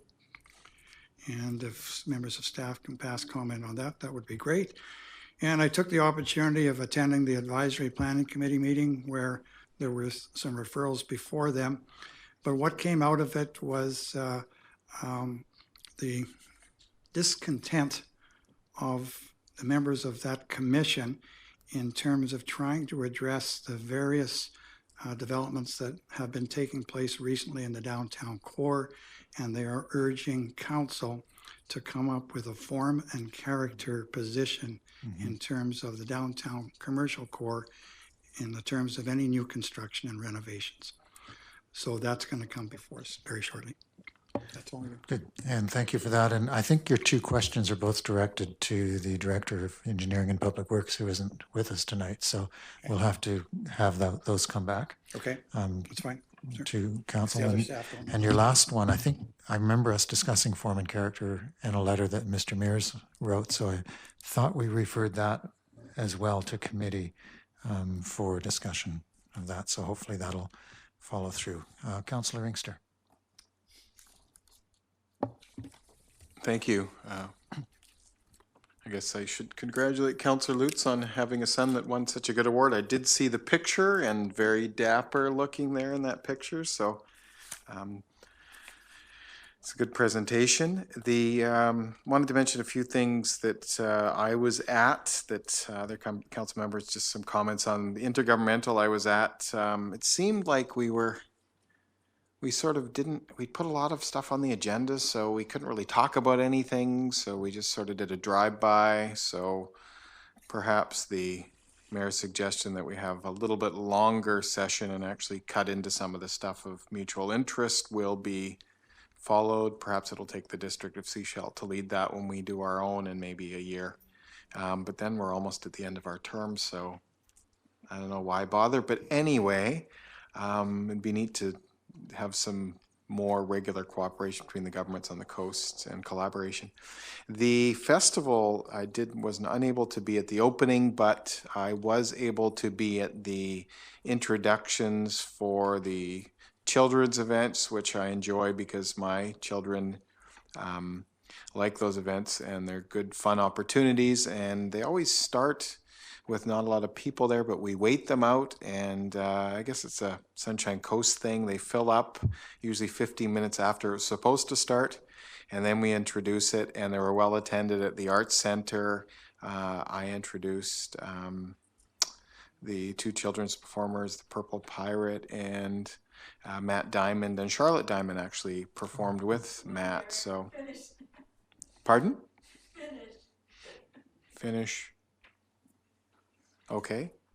So those two children's events were very good, and the TED Topping presentation at the Chamber of Commerce was really good, and I hope all the merchants get the information that weren't there, because that was such a good presentation on customer service. And I will be at I guess it's the ending of the arts festival. Near the ending, I'll be at the New Sounds presentation. I think it's the SIB Hall, and I think Councillor Mueller will be introducing that, and that's another youth opportunity that's really important in our community. So those are some of the things I was at. Thank you. And with respect, we know that life gets shorter when you think you're running out. We'll try and keep community comments respectful and to listen. And Councillor Wright? I don't know. Thank you, Your Worship. I attended all the normal District of Sechelt meetings, the intergovernmental meeting, and all of the SCRD meetings that I would normally attend. I went to the opening of the Arts Festival, and that was a fun evening. And then I had the opportunity to introduce two groups on Saturday at the Art Center. And one of well, it wasn't a group, it was a single individual. A gentleman by the name of Near Blue. If you ever get a chance to hear this gentleman, he started playing the piano at the age of 3, and he started composing his own music at the age of 8. If you ever get a chance, take him in. And the second group that I hosted and introduced was an a cappella group called Vocal Intent. Now, this is 3 ladies, 3 gentlemen, and they came in and they entertained. I would guess there was about 70 people. The Arts Center was packed. And I got to tell you, they got all those seniors to stand up at the end and give them a standing ovation. And they came back on and did an encore, and it was a great afternoon. And that's the end of my report. Thank you. Thank you. And it's good to hear that the Arts Festival is still going on, actually. It's got a few more days. Councillor Seekers. Thank you. I attended a lot of the same events that some of the other councils have already mentioned. I just want to commend the Downtown Business Association, the Sechelt, and Gibson's Chamber for collaborating to bring that TED Topping speech and the evening together. The theme was inspired by Disney. So he used Disneyland and pictures of Disneyland and his interaction with it over the years. His brother actually worked there. So he used that and gave some great examples. I went with the SCRD on the Tuesday actually, after the Thanksgiving weekend, up Narrows Inlet to see the 3 IPP projects, the Independent Power Projects, by Blue Earth Renewables. At the regional district, they come in there two-dimensional. So you see all of the lines showing the elevations, etc. But once you actually get up there and see what they're doing, and the quality of care that they're putting into that, and the environmental focus on that. For example, they're doing some drilling of one of the pipes to do some water diversion, but for safety of the workers on that, they have to have 5-minute evacuation processes in place. So when those men are working on that, they have a helicopter sitting there, so that if they need to get them out, if the weather turns, they're there and can do that. So they pointed out a lot of those things for us. It was really interesting. Nobody has mentioned the public hearing for direct disposal in Clayton's. Most of us were there.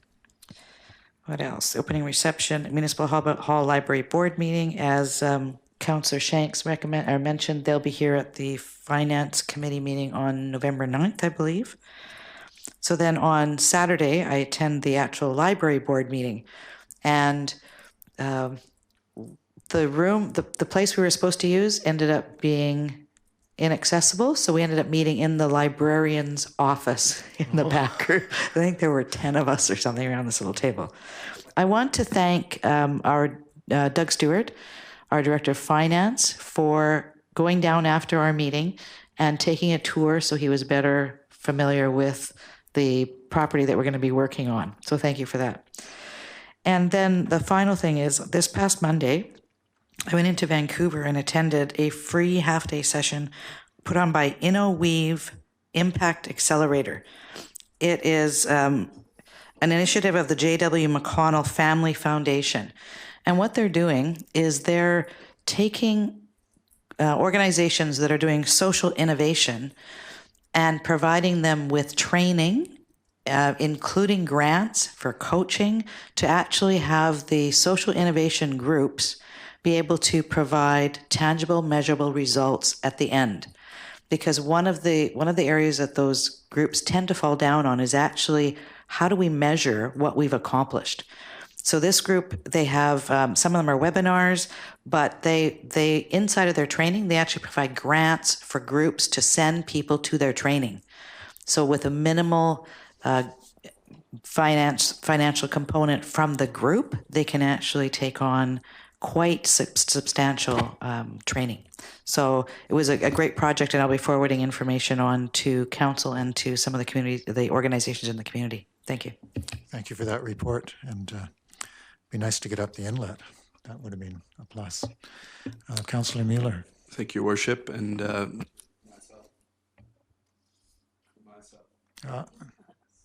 what's wrong? Switch. Try it again.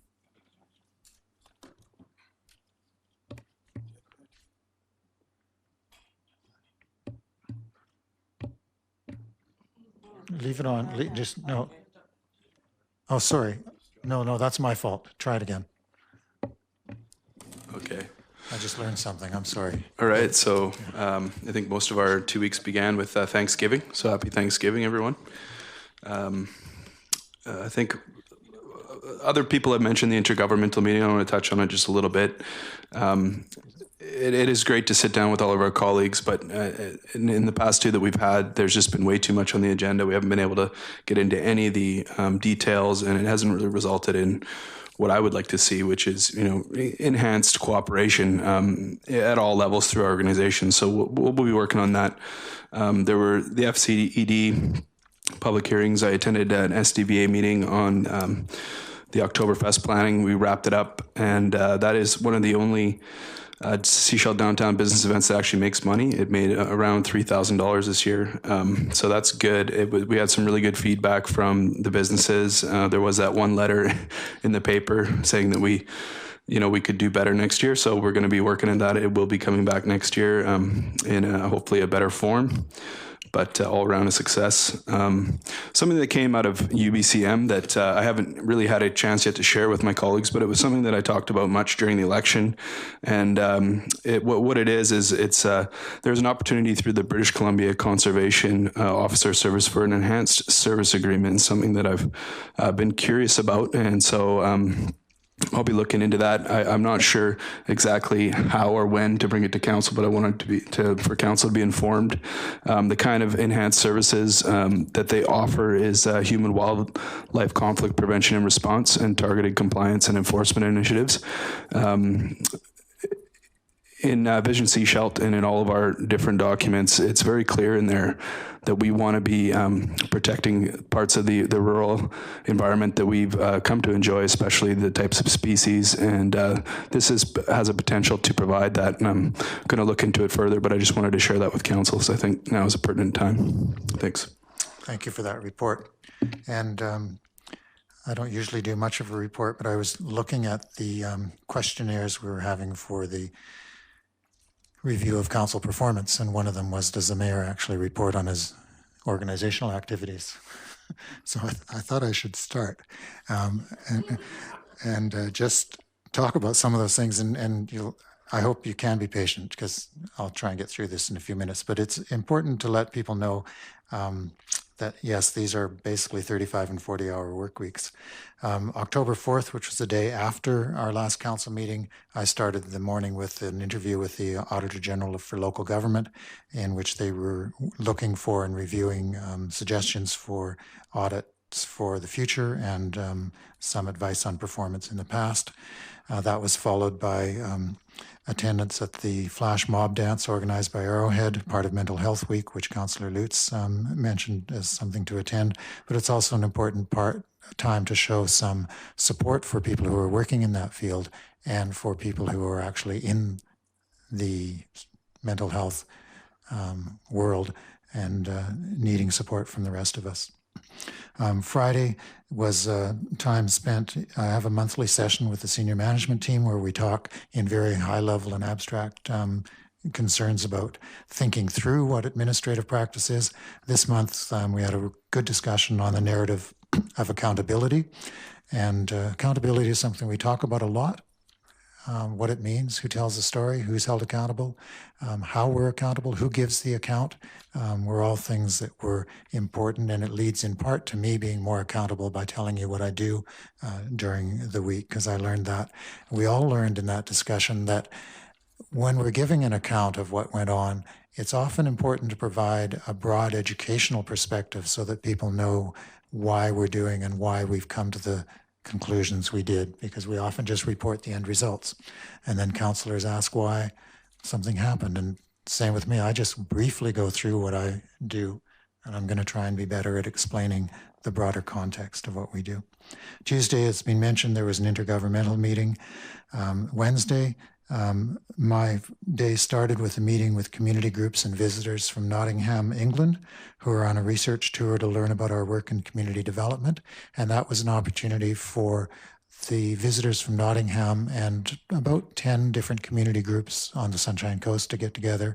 And we're actually doing very leading edge work on the Sunshine Coast. And we just take it for granted because that's how our community works. But when you come from other places and they hear about how we cooperate and collaborate through community services, through the district, regional district, and the district of Seashelt, there's a lot going on here that other people can learn from. Later that same day, we had the Finance Committee and Culture and Economic Development Committee. And in the evening, as mentioned already, we had actually 2 public hearings that evening. Thursday, October 13th, was the opening of the Seashelt Arts Festival. And I just remind you, there are 3 more days to see the art exhibit at the Seaside Centre or the exhibit at Museum Temsea Museum. And it was really good to see how different the Arts Seaside Centre is made every year when different people bring in a totally different perspective. And this theme of water was good. And there was a good public turnout for that opening as well. Friday, I attended at Raven's Cry the Flicker, which was a dance put on by the dancers of Dam Mohammed. And it brings First Nations performance art into the contemporary world. I've seen a fair amount of longhouse and various Aboriginal customs around the province due to my earlier work. And what I saw that evening was something I'd never seen before. The quality, the professionalism, the costumes, just a higher order all the way through. And it's very contemporary, but rooted in traditional dance. Saturday evening, we had the show with Kinney Starr, who not only is a Juno-nominated singer-songwriter who moves from electric dance music through to hip to rock, some sort of folk, everything else, but is also a Sechelt resident.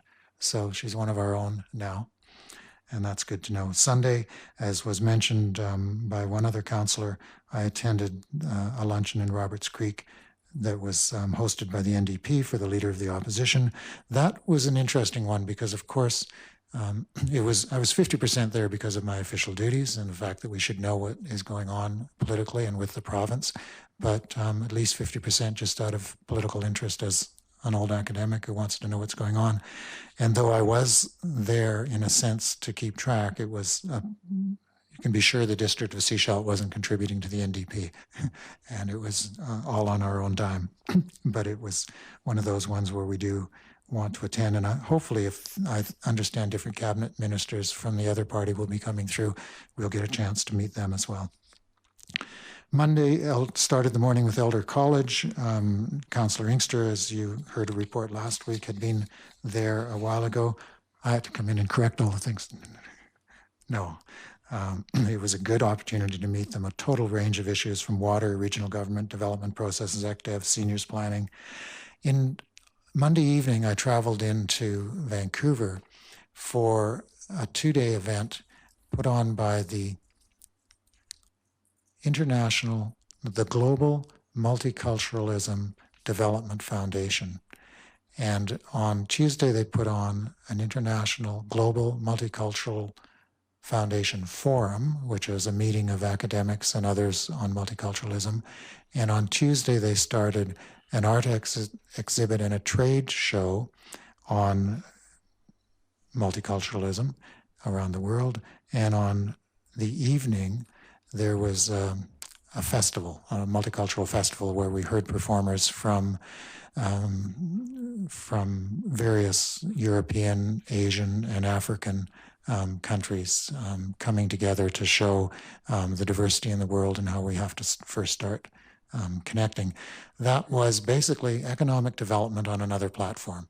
That's why I went. I had an opportunity to meet with a number of international investors and business people, some who have I learned for the first time had purchased property in Sechelt in the last 2 weeks, month, and I talked to a number who were very interested in real estate investment and development in the near future, in particularly on the issues of education and seniors residential services.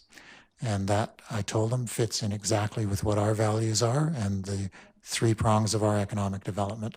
So we talked about cultural issues, but the reason for them coming together was to do economic development and build relationships in another forum. So that's why I went.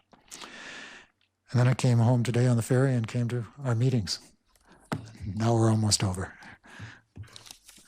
So that's my report. If we can go to the SCRD 11.2 and Council Representative report. Councillor Seegers.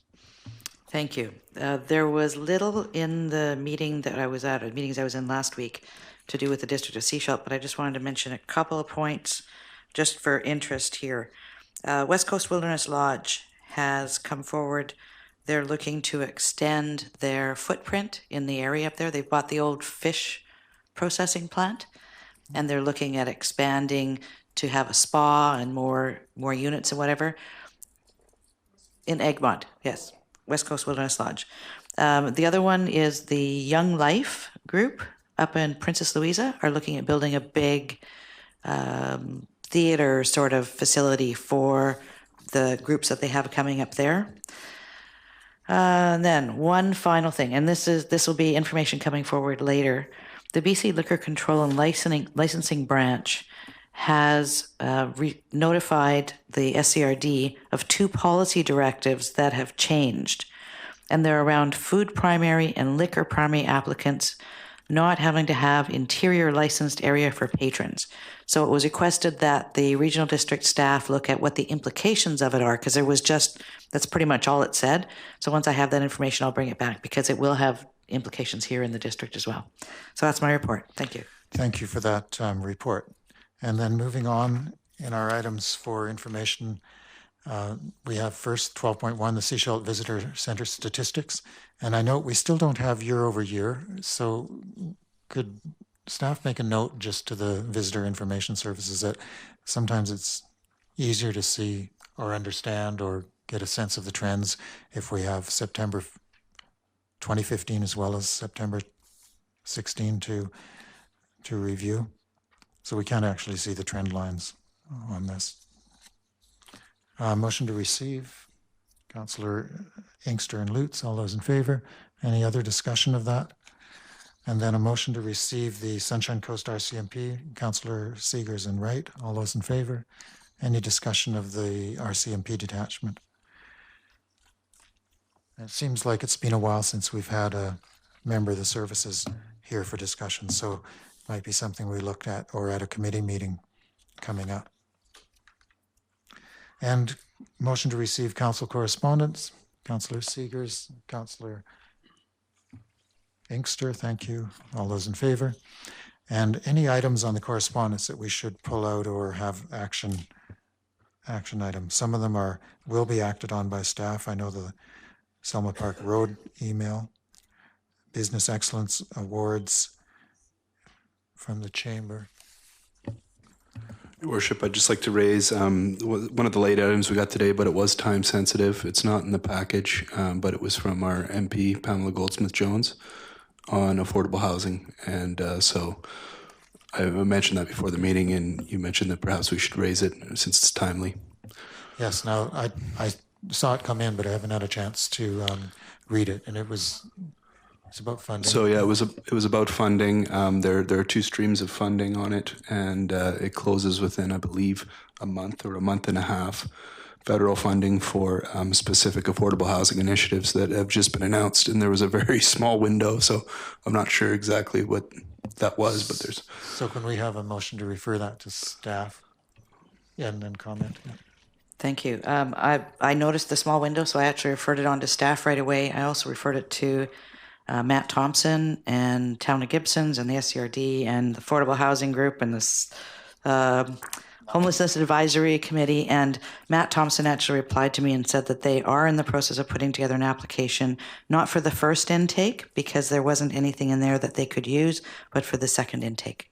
So that's already in process. Okay, so thank you for that. Now that means staff will receive it for information, and it's always good for councillors to send that forward. If we want them to act on it, maybe a motion from council to review and see if there's any possibilities for the district to see Seashell. Councillor Mueller and Councillor Inkster, all those in favor? And yeah, sharing information is so important, but we never know what happens after we share it. Anything else on this correspondence list that needs to be pulled out for discussion? I noticed Matt Thompson's written on Airbnb. Oh, Councillor Seegers. Actually, I almost circled everything. Okay, let's walk through them. Okay. The first one is the Cup W. It's asking for district input, and it's also asking for community input. So I just wanted to make a note of that, because it's coming back to the federal government for decisions. Okay. The second one is the Youth Parliament of British Columbia. Again, a short time frame turnaround here. So this would be forwarded on to schools potentially if they haven't received it yet. Yes, so that's to encourage eligible youth to apply. So we can do that by bringing notice of it tonight. And okay, Geoscience BC. I actually sat beside a fellow at one of the breakfasts I was at who was from Geoscience BC. And what he indicated was that they are a service paid for by the government that municipalities can call on, and it doesn't cost the municipality anything to use their services. So we talked back and forth. I don't know how the district would use them, but that could be something we could look into. One of the things that we did talk about was the SCRD had just passed or putting out an RFP for finding groundwater. And they said, oh, that's what we do. And so they would actually work with some of the other proponents, but so the cost to the municipality or the district would be less. So I don't know how our staff would use this, but it would be something to explore. They were at UBCM? Yes. And, okay. I'm noticing an awful lot, I guess we were away then, an awful lot of things addressed to me that I didn't see until they were in this correspondence file. But any other items you want to bring to our attention? Go ahead. You're going to raise the Chamber of Commerce? Go ahead. Okay. So I just wanted to highlight the letter from the Chamber of Commerce here and their Business Excellence Award, which is the first one ever. It's tough because I know we don't generally sponsor events like this. However, when you look at the format, it seems like there's some good potential here to build on some of our strategic plan celebrating our businesses and some of the vibrancy of our businesses. So I'm not sure how we want to respond, but I just wanted to highlight it as it's a new endeavor. Thank you for making us aware of it. I don't think it would be appropriate for us to be one of the sponsors, just because that's not how our grant and aids work. And lots of groups have galas and fundraisers and sponsorships during the year that we can't respond to. But it might be quite appropriate for a number of councillors to attend and put a table together. So maybe circulate something to our councillors and see if there's some. I would certainly attend, yeah. Yeah. You might be able to organize 5 to 6 or 7 of us. Okay. Councillor Seegers. Page 20, Appendix A, page 20. I don't know. It's the one from Peter Fassbender about the ride sharing. We actually have 2 groups in our community who do this, right? We've got the Yes. whatever. So this could be forwarded to them for information and potential feedback.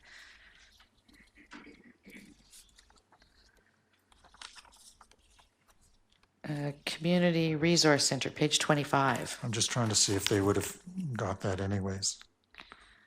I think it came to municipalities, but I'm not sure. I think it's just a general ride sourcing in BC stakeholder engagement. So would have been pretty broad-based. But yes, we could check that ride share and share there. Mm-hmm. Yeah, the 2 of them. Page 25, Community Resource Center has a request of us. Minimal, they're looking to have us post some information on our website for businesses and to add some information to our business license process. I sit on the advisory committee for this group for the Status of Women Canada. So they're looking at just supporting businesses in our district. They do indicate some of the information that the town of Gibsons has already started to collect for them, and they're just asking that we follow suit. So I'd refer that one to staff. Okay, can we have a motion to refer that to staff for follow-up? Moved by Councillor Seegers, seconded by Councillor Inkster. All those in favor? Thank you for that. And I think Councillor Shanks had talked about Davis Bay, Wilson Creek. Was that one you mentioned? On page 30, this is about Selma Park Road, Highway 101. Yeah, that'll come through our public works. Perfect.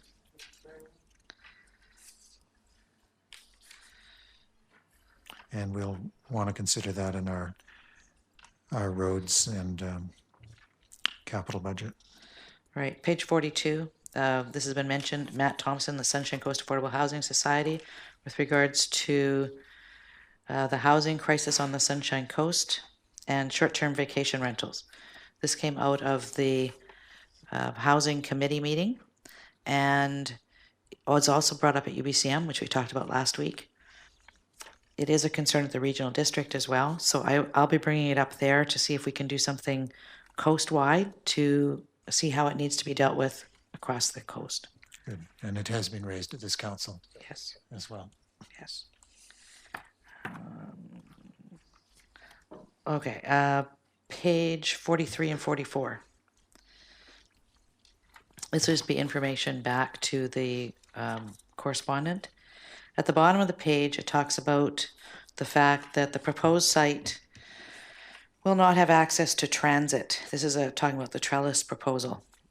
And I do know that in the transit future plan, as soon as the road past the high school is open through to Derby, then the buses will be rerouted and going up that way. So this person should probably be notified that that is the plan, because one of their concerns is no bus transit up in that area. We don't usually get into long correspondence with people who write to us with general concerns about issues. So I'm not sure. We simply don't have the staff time. We don't have a correspondence unit, which is the issue. Okay. Okay. Until we get a executive assistant to the mayor who might do more of that, but in terms of actually engaging residents. So I think they're advising us. We can take it. We get lots and lots and lots of letters. I'd say 85% of the letters I get are misinformed. If I was to correct all of them, I would be real busy. I'm busy enough. But no, basically the community is misinformed. I don't know what to do when that happens. Okay, final one, page 50, and this is just a note regarding the solid waste presentation by the SCRD that will be coming forward to council. And that's it. Yes, we all read that. Anything further on correspondence? Seeing none, motion to adjourn. Thank you, Councillor Inkster, Councillor Seegers, all those in favor. Meeting's adjourned. Let's start with Sue, because she's new here. Hasn't been here for a while. And then we'll go to Pam. Yes, you can stay sitting as long as we can hear you.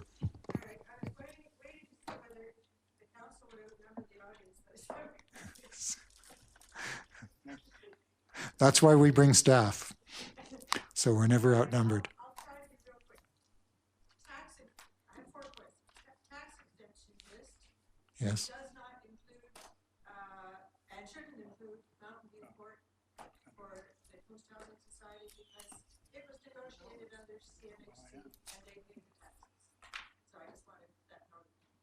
So there is no exemption for that as an affordable housing because it was built into the agreement with CMHC. We'll check into that because we have it as something that we exempt. So maybe CMHC is giving you a false. Well, I understand you understand the agreement.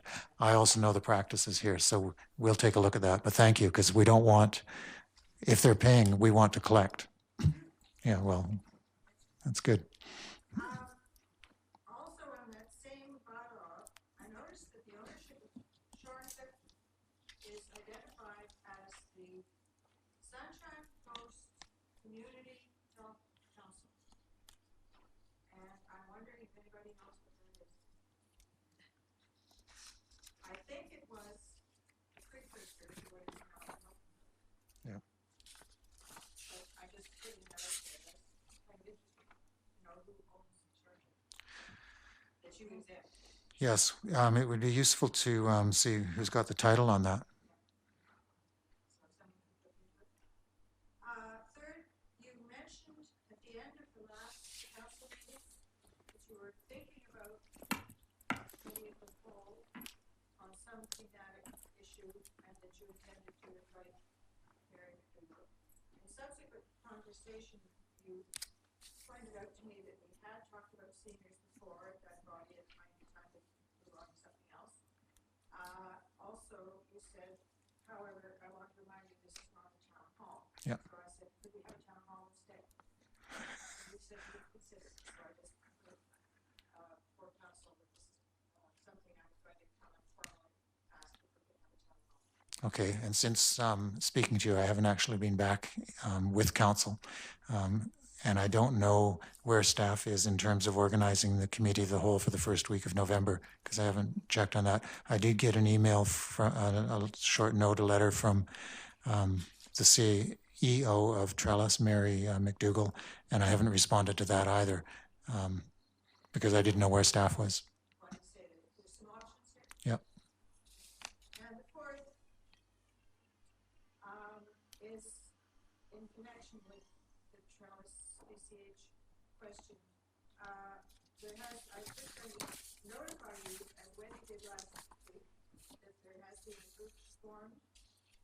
to try to address the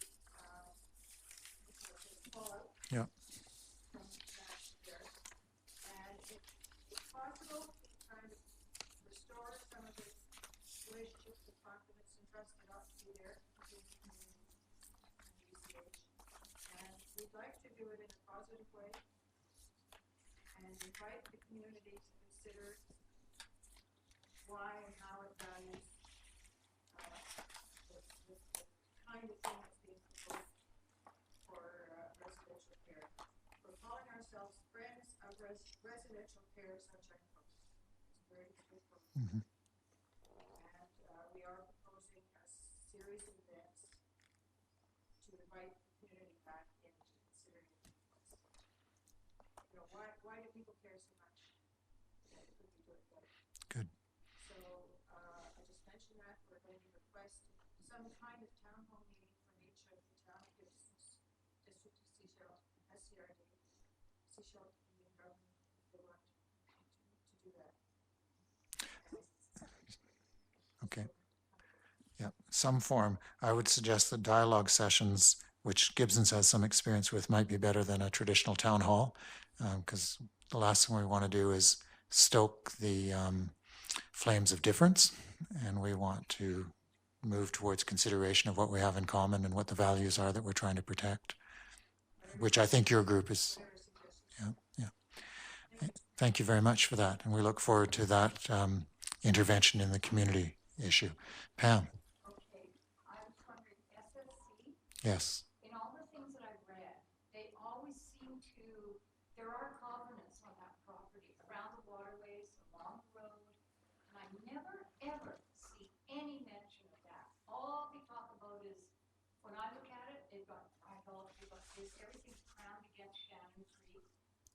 Angus Creek, there's a huge little wetland right at the mouth, right through their property, which is loaded with skunk cabbage. It's a prime habitat for bears in the spring because they like skunk cabbage.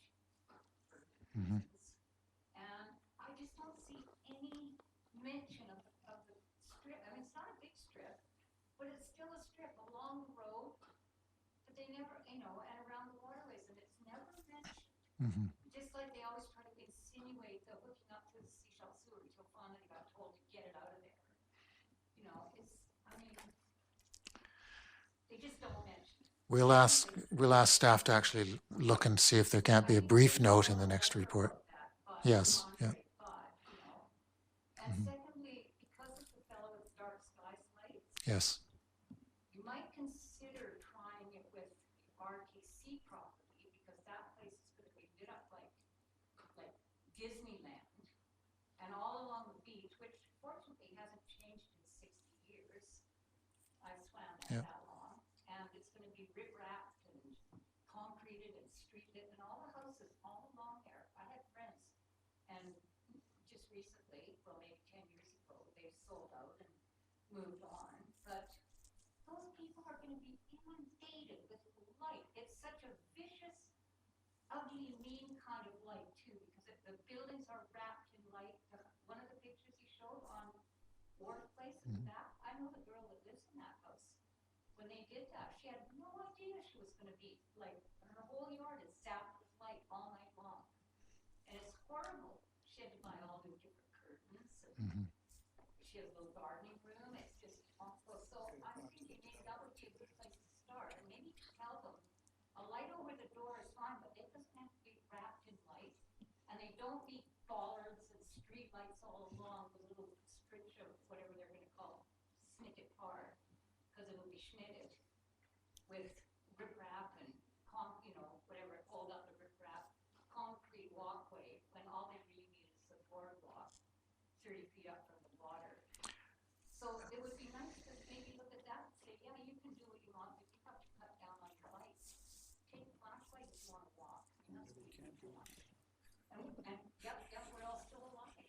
Okay, and we hope our planning department will take a lot of things into consideration and not simply rip-rap. In 10 years, you're going to pull on Cowrie Street.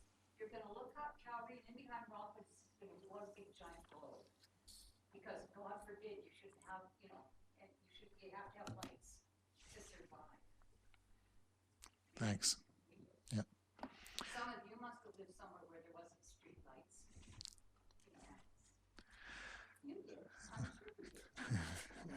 lights. Okay. Anything further tonight on the business we conducted? Okay, thanks a lot. It's 5 to 10. Let's try and get home before the 10 o'clock news.